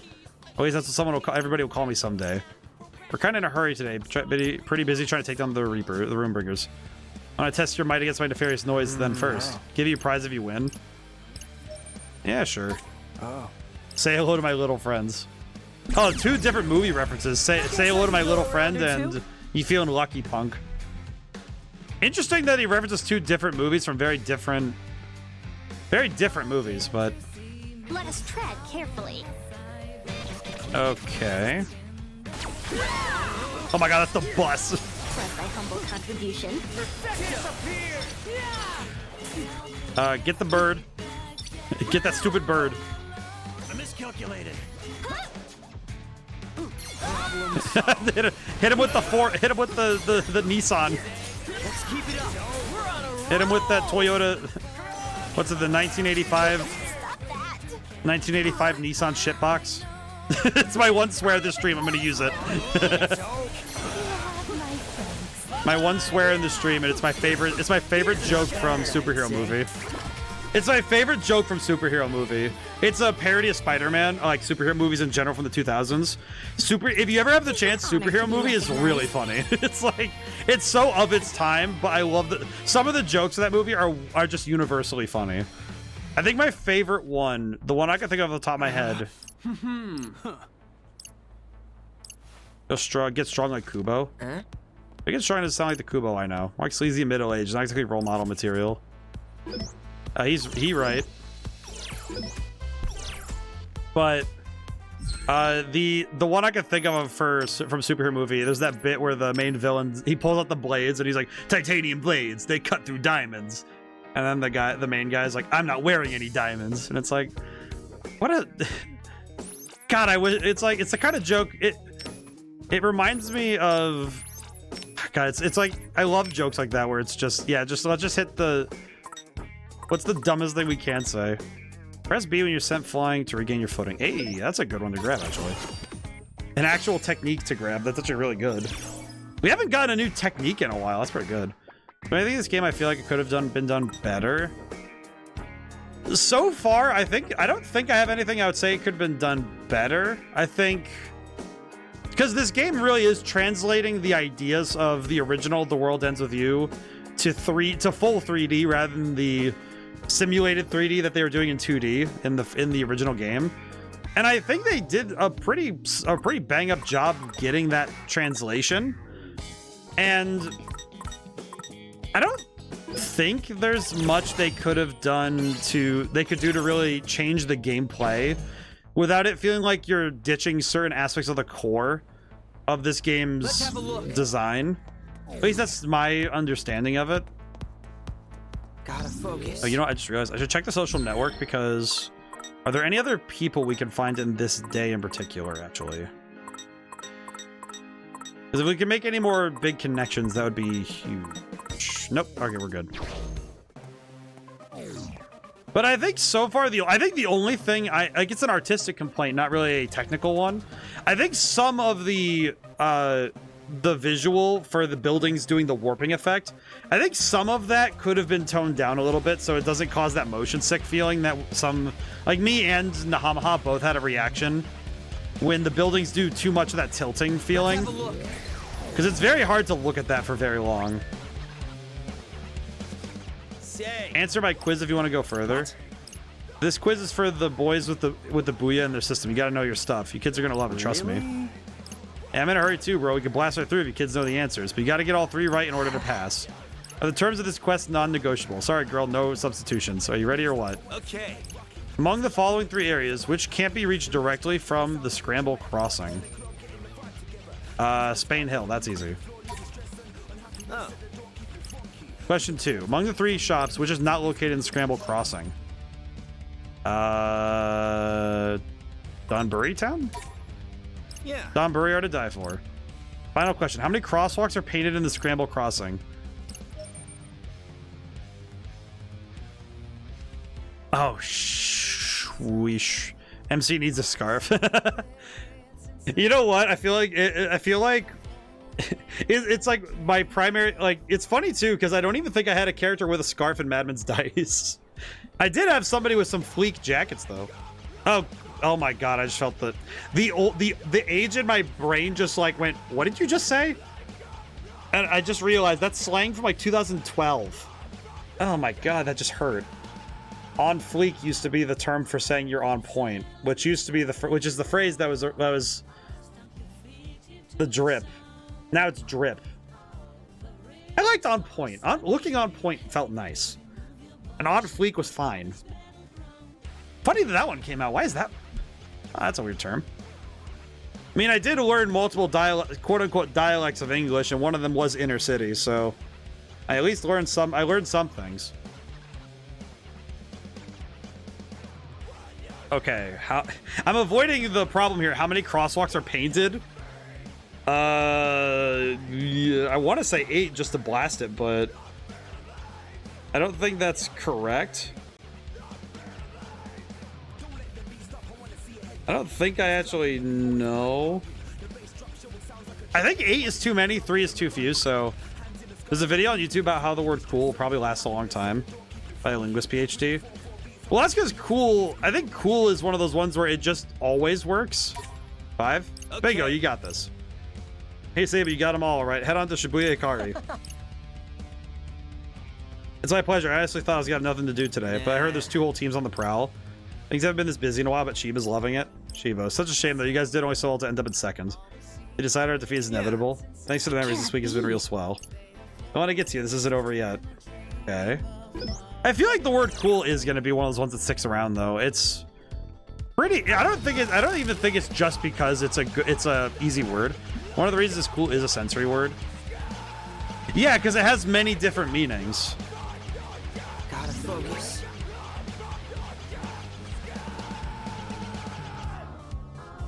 I had to listen to that scream for a second there. In the song there. Not bad metal screaming. That's a pretty good one. That's pretty good. Let's have a look. In high school I did learn how to do some of the screaming, but Gotta focus. I will confess I don't think I'm really good at it. I used to do a pretty good Corey Taylor impression, I guess. I guess that'd be the way to describe it. I could do the Slipknot. I'm a big fan of Slipknot though. You know what's funny? I feel like many people have probably seen, in some way or another, people have probably seen me in the exact same Slipknot shirt I've had for years now.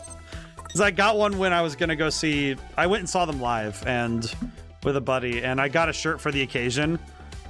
And man, talk about some presence. That's the kind of music that you can taste when it's loud, when it's that loud. You know, that's the good stuff. Hear it. I wore earplugs, and I could hear it like I was putting on headphones. You know, that's the kind of volume we're talking about, right? That's the good stuff right there. I tell you what, believe you me, excellent. There's also some other bands before them that were also quite excellent, like Code Orange. Code Orange is really good. I like I think Code Orange was I think it was them or 333. The singer was like screaming his full head off, and then he'd end each song saying "thank you," and it's like I love personalities on point. I loved him. But Killswitch Engage was the follow up was the one leading up to Slipknot, and Killswitch Engage is man, they're so good. Oh, that's cool stuff, man. Thank you kindly. Hello, lady. Okay, we are gonna go to Shibuya. Let's see, Kyoto Suites. What is this? Oh, greetings. Oh, this lady is also amazing. Oh god, it's still some good stuff here. Use the exact same recipes they do at the original restaurant Kyoto, you know. Crispy delicious taiyaki. Fish-shaped snack bears no gustatory resemblance to the sea bream after which is modeled. Red bean filling for a sweet treat or cheese for a savory snack. Oh, is it like bread and like either red bean filling or cheese? Oh, okay, this I'd want to eat. Yeah, wait, I see. Is that butter on it? Oh. Undadongo. I feel like this is the kind of stuff, if I found out what this tasted like, I'd probably be way too obsessed with eating it. Question, what else do you like? I want to check her taste buds. Okay, understood. She wants the funny ice cream? Shared the stuff in the Discord for you. I see. I feel like as a game designer, I am one day fated to make the pilgrimage to. I am fated to do the pilgrimage I'm fated to do the pilgrimage to Japan at some point as a game designer. Will it be soon? Probably not. I am very bad about leaving the house, but more specifically because I don't know if I could afford a trip like that for like 3 weeks. Because you'd want to go. How can you not go to Japan? Well, it's like, for me also, the flights alone would be a whole ton of money. But trying to find, it would be like, okay, I'd be going for 3 weeks to a month to get so I can get my money in time's worth. But it's like, okay, I would want to have an itinerary, friends to go with for sure. I would not make that trip alone. I'd also want it to be going for an event, not just show up in Japan for nothing. You know, like I'd want to choose something to go do and see, you know, like make an itinerary. It would definitely be make a full itinerary, and like I just can't, I could never justify that sort of thing in this current time frame. I think the big one is friends. You know, that's the sort of trip I'd want to share with friends. Doesn't taste that bad. Really hits the spot. I'd want to share that kind of trip with friends, so Come back again. it would definitely be something where I would feel awkward if I would feel very awkward if I did not have a good group to go with, you know? Okay, where is... I'm gonna try and find the lady who I just met. Where is she in this list? Tapo. Natural Puppy. Oh, Kyoto Sweets is over here. I see. Okay, I'm very grateful I found this kid then, because holy crap. Natural Puppy staff. And you reach level 3 with Natural Puppy? Okay, hang on. Do I have any Natural Puppy? I have one thing on. Wait, can I have anything else? Might want to look through and see if I have anything from Natural Puppy I can use to get that. Because VIP level 3 would be pretty nice to get right now. Oh, the tie counts. What is this sorted by? Oh, it's sorted by HP. Brand. Okay, there we go. We sort by brand. Thank God. Oh, we're wearing all of the Natural Puppy stuff we own. Okay, got it. But I do think that I feel like for me personally, international trips in general just aren't really on the table. One day they will be, but not yet. Not yet. One day they will be, though. I'm sure of it. Helping Hand is... Okay, that's pretty good. Take that. Attack up.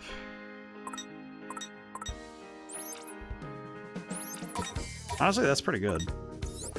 Let's see. Attack up. I think experience boost is more important right now, but could be wrong. Yeah, they should do it. Question, did I just take off the puppy? God, I can't keep track of my clothing.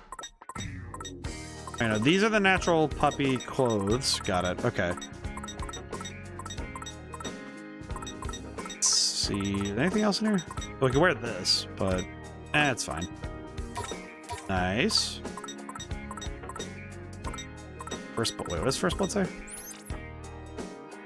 Oh, that's a good skill though. I want to keep that. When I developed my games, did it follow scene by scene and act by act order mostly? How do I schedule work on finer details like overworld map and quality uplifts? Okay, funny thing, with like Red Genie in particular, I basically designed the game chronologically in terms of where the player would go, rather than designing it with particular area. I actually prefer to design my games chronologically, like design the game going from beginning to end, and mainly because if I get the first areas working, I can test those and determine, okay, what's working with my game design. And then furthermore, what is working, I have a good understanding of. I can then also say, okay, what is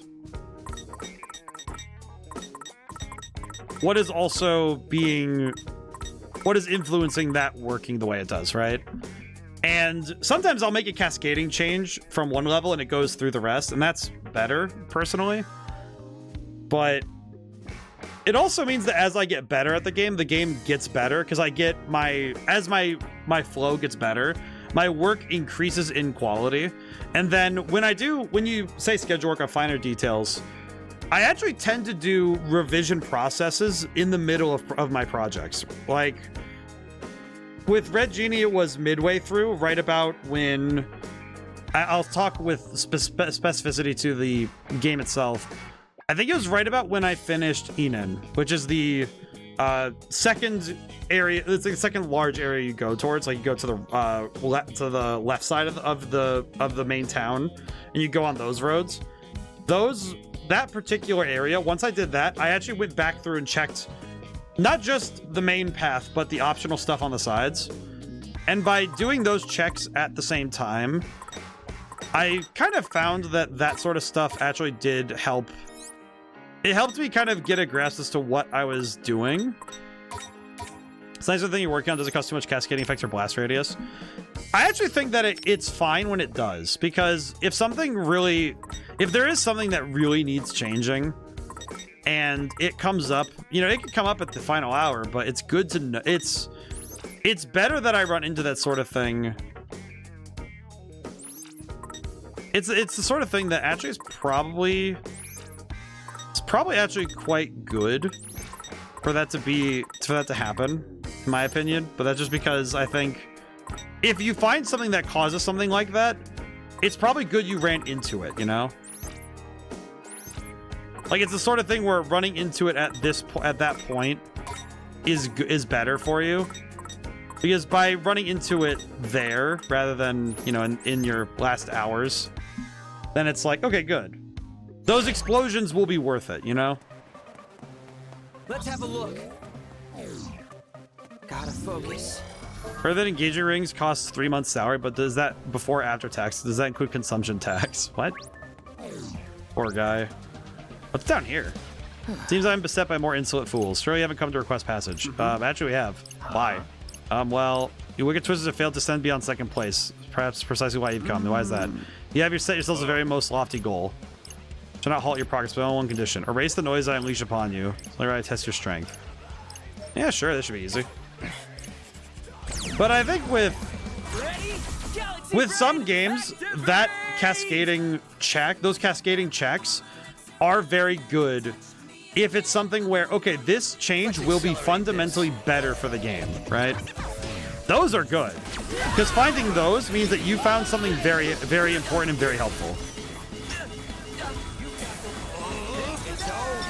Just as I calculated. Okay, that was pretty easy. That one was very easy. Holy crap. Was that a star? That was a star. Easy peasy. Perfect results. Oh, we got Natural Puppy VIP 3. Hey, we got the VIP rank. Venture forth. The barrier is no more. Cool, thanks. Still thank me after you've been erased. What was that? Oh, nothing. Get on your merry way, children. I appreciate everyone's confidence in our ability to do this. If we collaborated on a game, what do you think it would be like? I feel like you would be very frustrated with the fact that I would be an artist, not a philosopher. Because I would probably, it would probably turn, I feel like there would be a certain level of, it would be one of those things that would be the work, that would be the growing pain of collaboration, is that, because I sit in this bizarre middle space of artist, programmer, and you know, thinker, but it's like all of the various shades of my person are where I sit when I work. And the problem is the lightning of inspiration, the lightning of artistic work is not something that you can control. And nor is it something that is easy to, that like when somebody says they can control it, they're a liar. Everyone hates them 100% working on philosophy and 0% on products. I think that would also be like, it would be tough because I tend to impose strict deadlines, because it's like, okay, I really do want these things done by this time.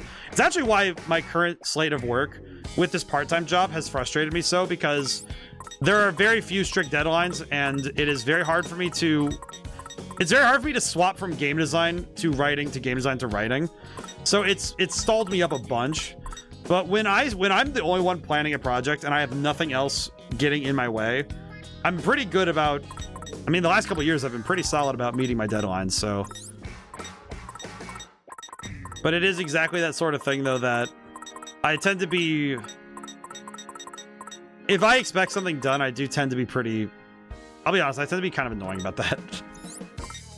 It's like, hey, did you get this done yet? Hey, did you get this done that? It's like, it's the kind of thing that makes people roll their eyes and just like, please stop asking me if it's done yet. And I'm like, well, I'm going to keep asking.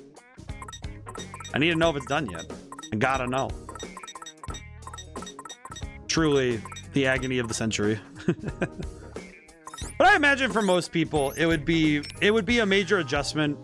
It would also be an adjustment for me, because I'm not, while I am used to working on a team, it's not nearly as often as you know, as I used to. And I do think to some degree that mild lack of time on a team has affected my ability to do so, you know? Natural puppy staff. I reached VIP level 3. Why do I not have this yet?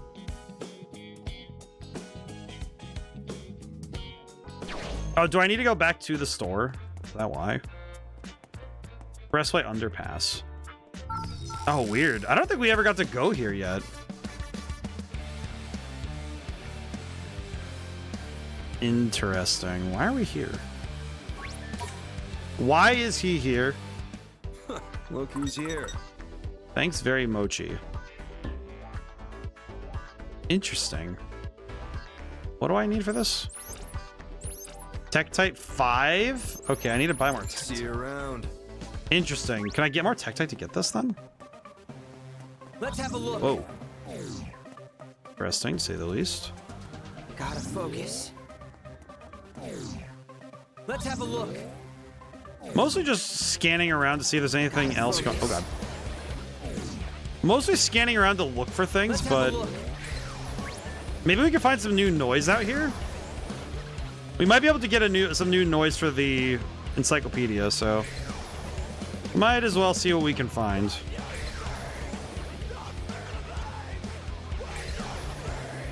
There we go. We are coming up on time, so I do hope everyone's had a good time. I hope everyone's got a good weekend ahead of them. Schedule-wise, we're gonna start Ocarina of Time on Sunday. I don't normally do what would be considered a series game on. Oh god, not the T-Rexes again. I don't tend to do series games on Sundays, but this was a particular occasion that I really did feel like it was necessary to. I thought it was necessary to try and get Ocarina of Time in sooner rather than later. Nice integration. How derivative. And okay. Great job.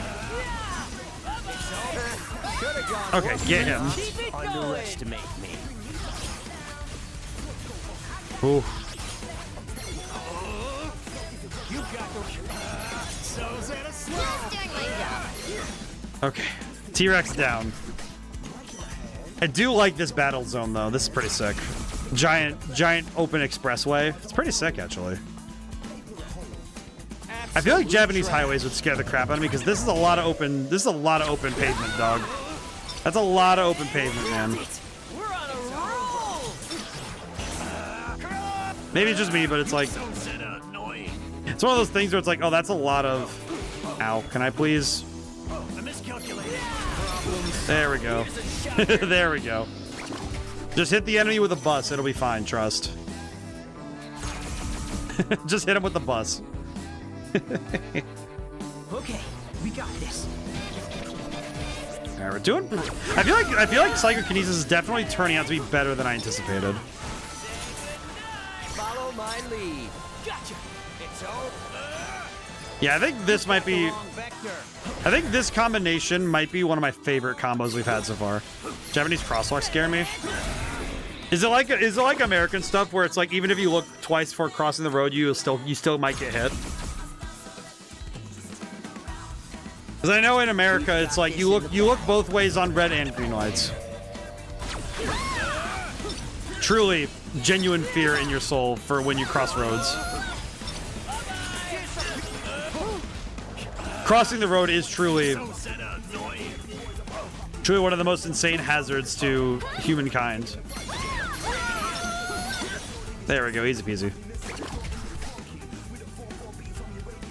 Just occurred to me, we haven't actually run into that other type of noise that the other guy wanted us to run into. Our party is equipped to win. I'm a bit concerned I feel like they're only in that area, but... Oh god, get that guy. Not bad, I'd say. Oh god. Alright, get that bird. Hit that bird with the bus. Yoy.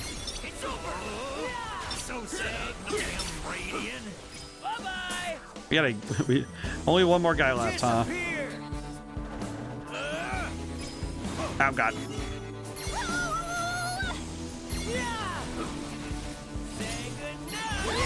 Oh, thank God, we can just hit him. 5 ways to cross depending on a crosswalk area. Oh God. Yeah, that would be too much. That's too much for me. Similar to Americans, but then the 5th ways, which is an X cross. Ugh. I don't like that concept, but I feel like much of my disdain for that idea is more the idea that you cross it the wrong way and that you just die. Is that why Truck-kun sends people to Isekai all the time? Because the rules of crossing the road are absolutely terrifying to learn. If so, that's kind of funny, but a bit concerning, you know?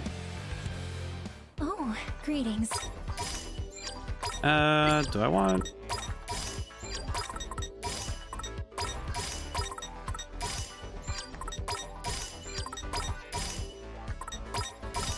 My dude loves the weird dessert food. All right, thankfully we can actually, you know what? Hang on. You know what? We're not going to be back over on this area for a while, so I'm going to I'll do a fight with how much time do I got? 10 minutes. Oh yeah, I can do it. I got time. It's like the Mr. Incredible. It's like, I got time. Look at the time as I'm about to fight another 5 set of battles. Yeah, I got time. Yeah, I feel like that's one thing culturally I have not understood is I feel like road laws would be its own whole topic for me to study one day. Because road laws in other countries confuse the living crap out of me. Such simple equations. We're on a roll. You got the wrong vector. It's kind of funny to say that road laws confuse me, but it's like generally when you think when you learn one, you learn all of them, but you just don't, you know? Like, I imagine trying to get my driver's license in another country would actually be hard for me to do. Because my American sensibilities on driving would probably take over.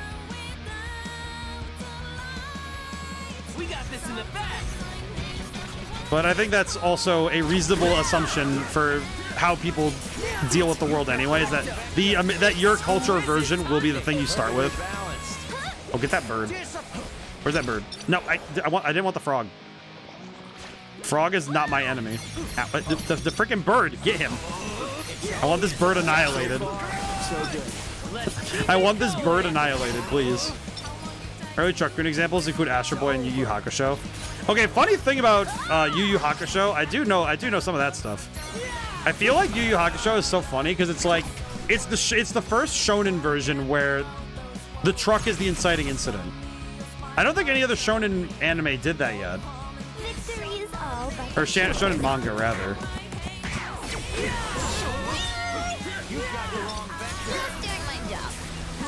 Throwing stuff. Brilliant. indeed you are. God, I love Nagi. Honestly, the enemy variants from the... I will say, I do notice the blue frogs in this area, in this game. I'm noticing that they're very similar to the... They're similar in function, but not quite identical to the originals from the original game. But I say that because firing a stationary object in 3D is a very different prospect than in 2D.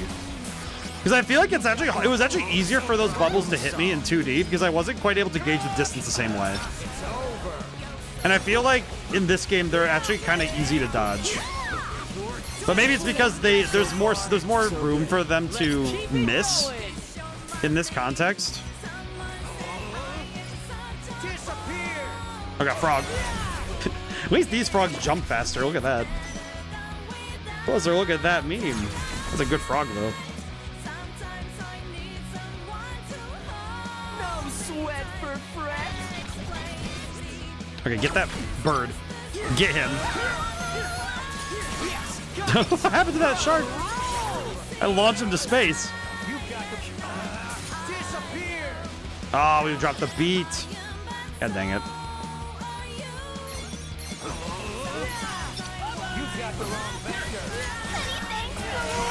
Oh, thank God. Try not to lose focus. Thank God. Not that bad. Thankfully, this is working out nicely. Oh, God. Are we awesome? There we go. Easy peasy. I kind of want to fight Suzukichi now, but I also wonder if I wonder if we'll want to explore more of this area beforehand. I feel like just by clearing all the gates will be a good thing to do first. You know, the sort of thing where it's nice to clear these gates and check everything beforehand. Yeah, so what I was gonna say though is I'm gonna do this. I'm gonna eat at this place one more time so that I'll get the bonus from doing this early. Greetings.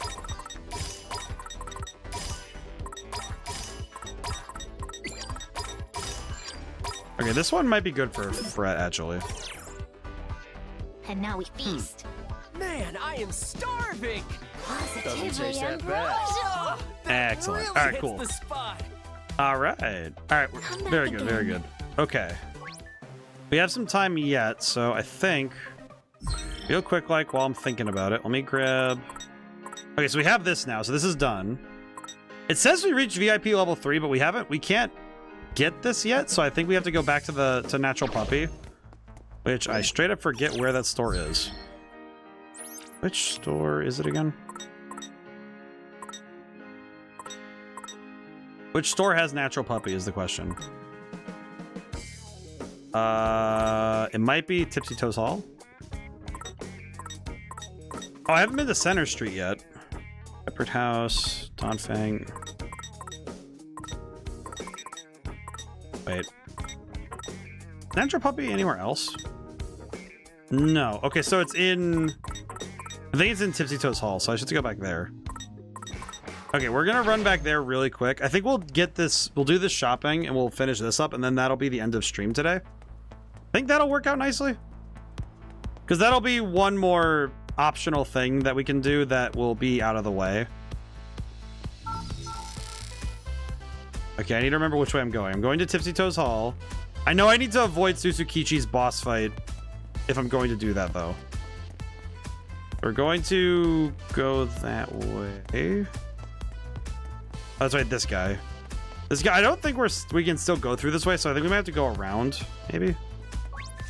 Great. Brokers have croaked. You're free to go on through. You see, you're going to take on the Runebringers. It's been a while since I had a twofer. You ain't heard of a twofer. It's when two teams get a race on the same day.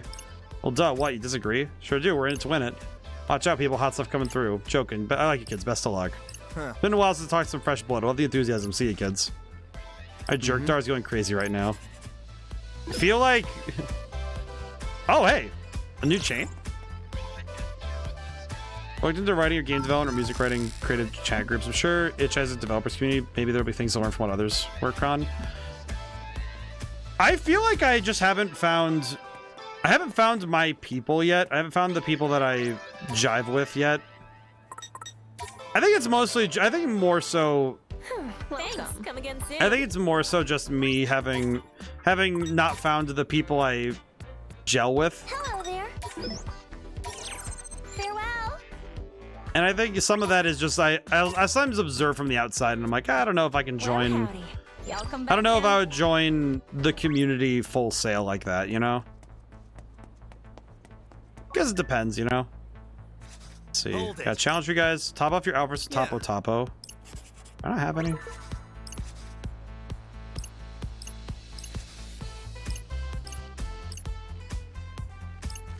Okay, so we need to wear Topo Topo, not even Itch. I've had a bad experience with Itch. I had some so-called reviewers talk about Red Genie, and one of them just straight up pirated it when it first came out, and also just blasted my game. They didn't leave any reviews, and they didn't really do anything of note, but they made a YouTube video about it, and basically just said, yeah, you shouldn't be charging this much money for the game, and you shouldn't be... Like, as a first-time developer, like, they're saying it as if I was, like, a first-time, like, first game ever developer, and I'm like, no, it's my debut game as a solo dev. But, yeah, I don't really trust that community, because it kind of makes me feel like, well, there are probably some fantastic people, but I also guess there's a fair share of elitists. Heavens. And it's just not my jam. I think it's expressly a thing where it's like, well, you know what? Yeah, elitists suck. But it's like, you know what? I'll be honest, I don't blame them for... Like, I know it sounds weird, but I don't blame them for having their worldview. It's more just that it's like, yeah, I recognize that me and that person will be fully incompatible. And God forbid I ever have a time in my life where I have to run into them again and they are like, oh, do you want to talk about anything? And I get to have the, you know, the satisfaction like, no, but it's not really something that I would find particularly pleasing to just be like, oh yeah, I'm gonna be I can't be a jerk to people about it, really. You know, it's like, it sounds weird, but it's like, I recognize that some people just aren't going to be people I get along with at all. So for me, it's like, well, yeah, I just won't. Those are people I fundamentally cannot reconcile with. That's fine. So I just won't deal with them. So that's fine. But, oh well. It's kind of like, you know, sucks, but can't do anything about it. But in any case, maybe one day I'll find a group of developers I can sit and work with and, you know, hang out with, but it'll be one day. And it'll be a whole lot of trying, you know? So we'll see.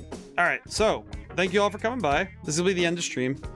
Thank you for coming by. Thank you to everyone who came by. Couldn't stay to the end. Ah, boy. I'm looking forward to Sunday. It's going to be Ocarina of Time. I haven't seen the game in a while. I'm going to play it on the Switch because I think that'll work better for me. And we'll see how it does. So, yeah. All right. I should raid out again. I think raiding out's been nice lately. Let's see where to go, though, yeah? I think that'll be the key. Where do we want to go is the question.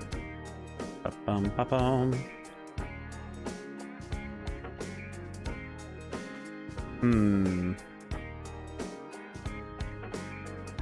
Where to go? Where to go?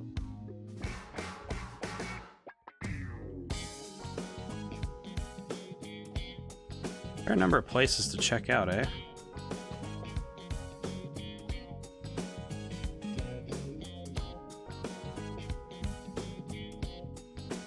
I'm looking. Apologies. But in any case, is there anything else I gotta talk about? I do have the thought that I might remove my paid things from itch.io, and I think I might move towards, because I was talking about putting up some of those smaller smaller draft projects that I wanted to do to practice in Godot. I might put those up on itch.io for free and just, you know, put them up there for the sake of like, okay, well, more people can see them there. That's fine. And my paid projects will go to Steam only from now on. And I'm also putting a particular on my own personal work. Like if it's not a collaborative effort, I think from now on, my games will always, like, my music albums are going up for $7 because Bandcamp recommends that songs are $1 over there. But things are free. You can listen to them on streaming services. And the YouTube channel has its, you know, it's free. And books are their prices because printing prices are the way they are. But I think from now on, my games that go to Steam will be $4.99 on release all the time. Because I have learned that I think once you go past $5, nobody wants to buy your game. I'm not even kidding. I think $5, like if you're an indie developer and your game goes anywhere above that, it has to have you have to have such a massive amount of money and resources behind it. Then you can charge more, because then you have a credits list that's longer than one guy or a group of 4. But for some reason, it's like once you go past a certain amount of money, people don't want to buy things, and that's okay. I get it. I totally get it. But it is like, okay, it does mean as an indie dev, you really have to cut your prices down hard. And that can suck if you're trying to make a living out of it, you know? So that can be kind of rough, but that's fine. You know what? Maybe we should just call it. Yeah, I'll just call it. All right. Now, don't ever see you guys next. Goodbye for now. Thank you so much. I'll see you soon.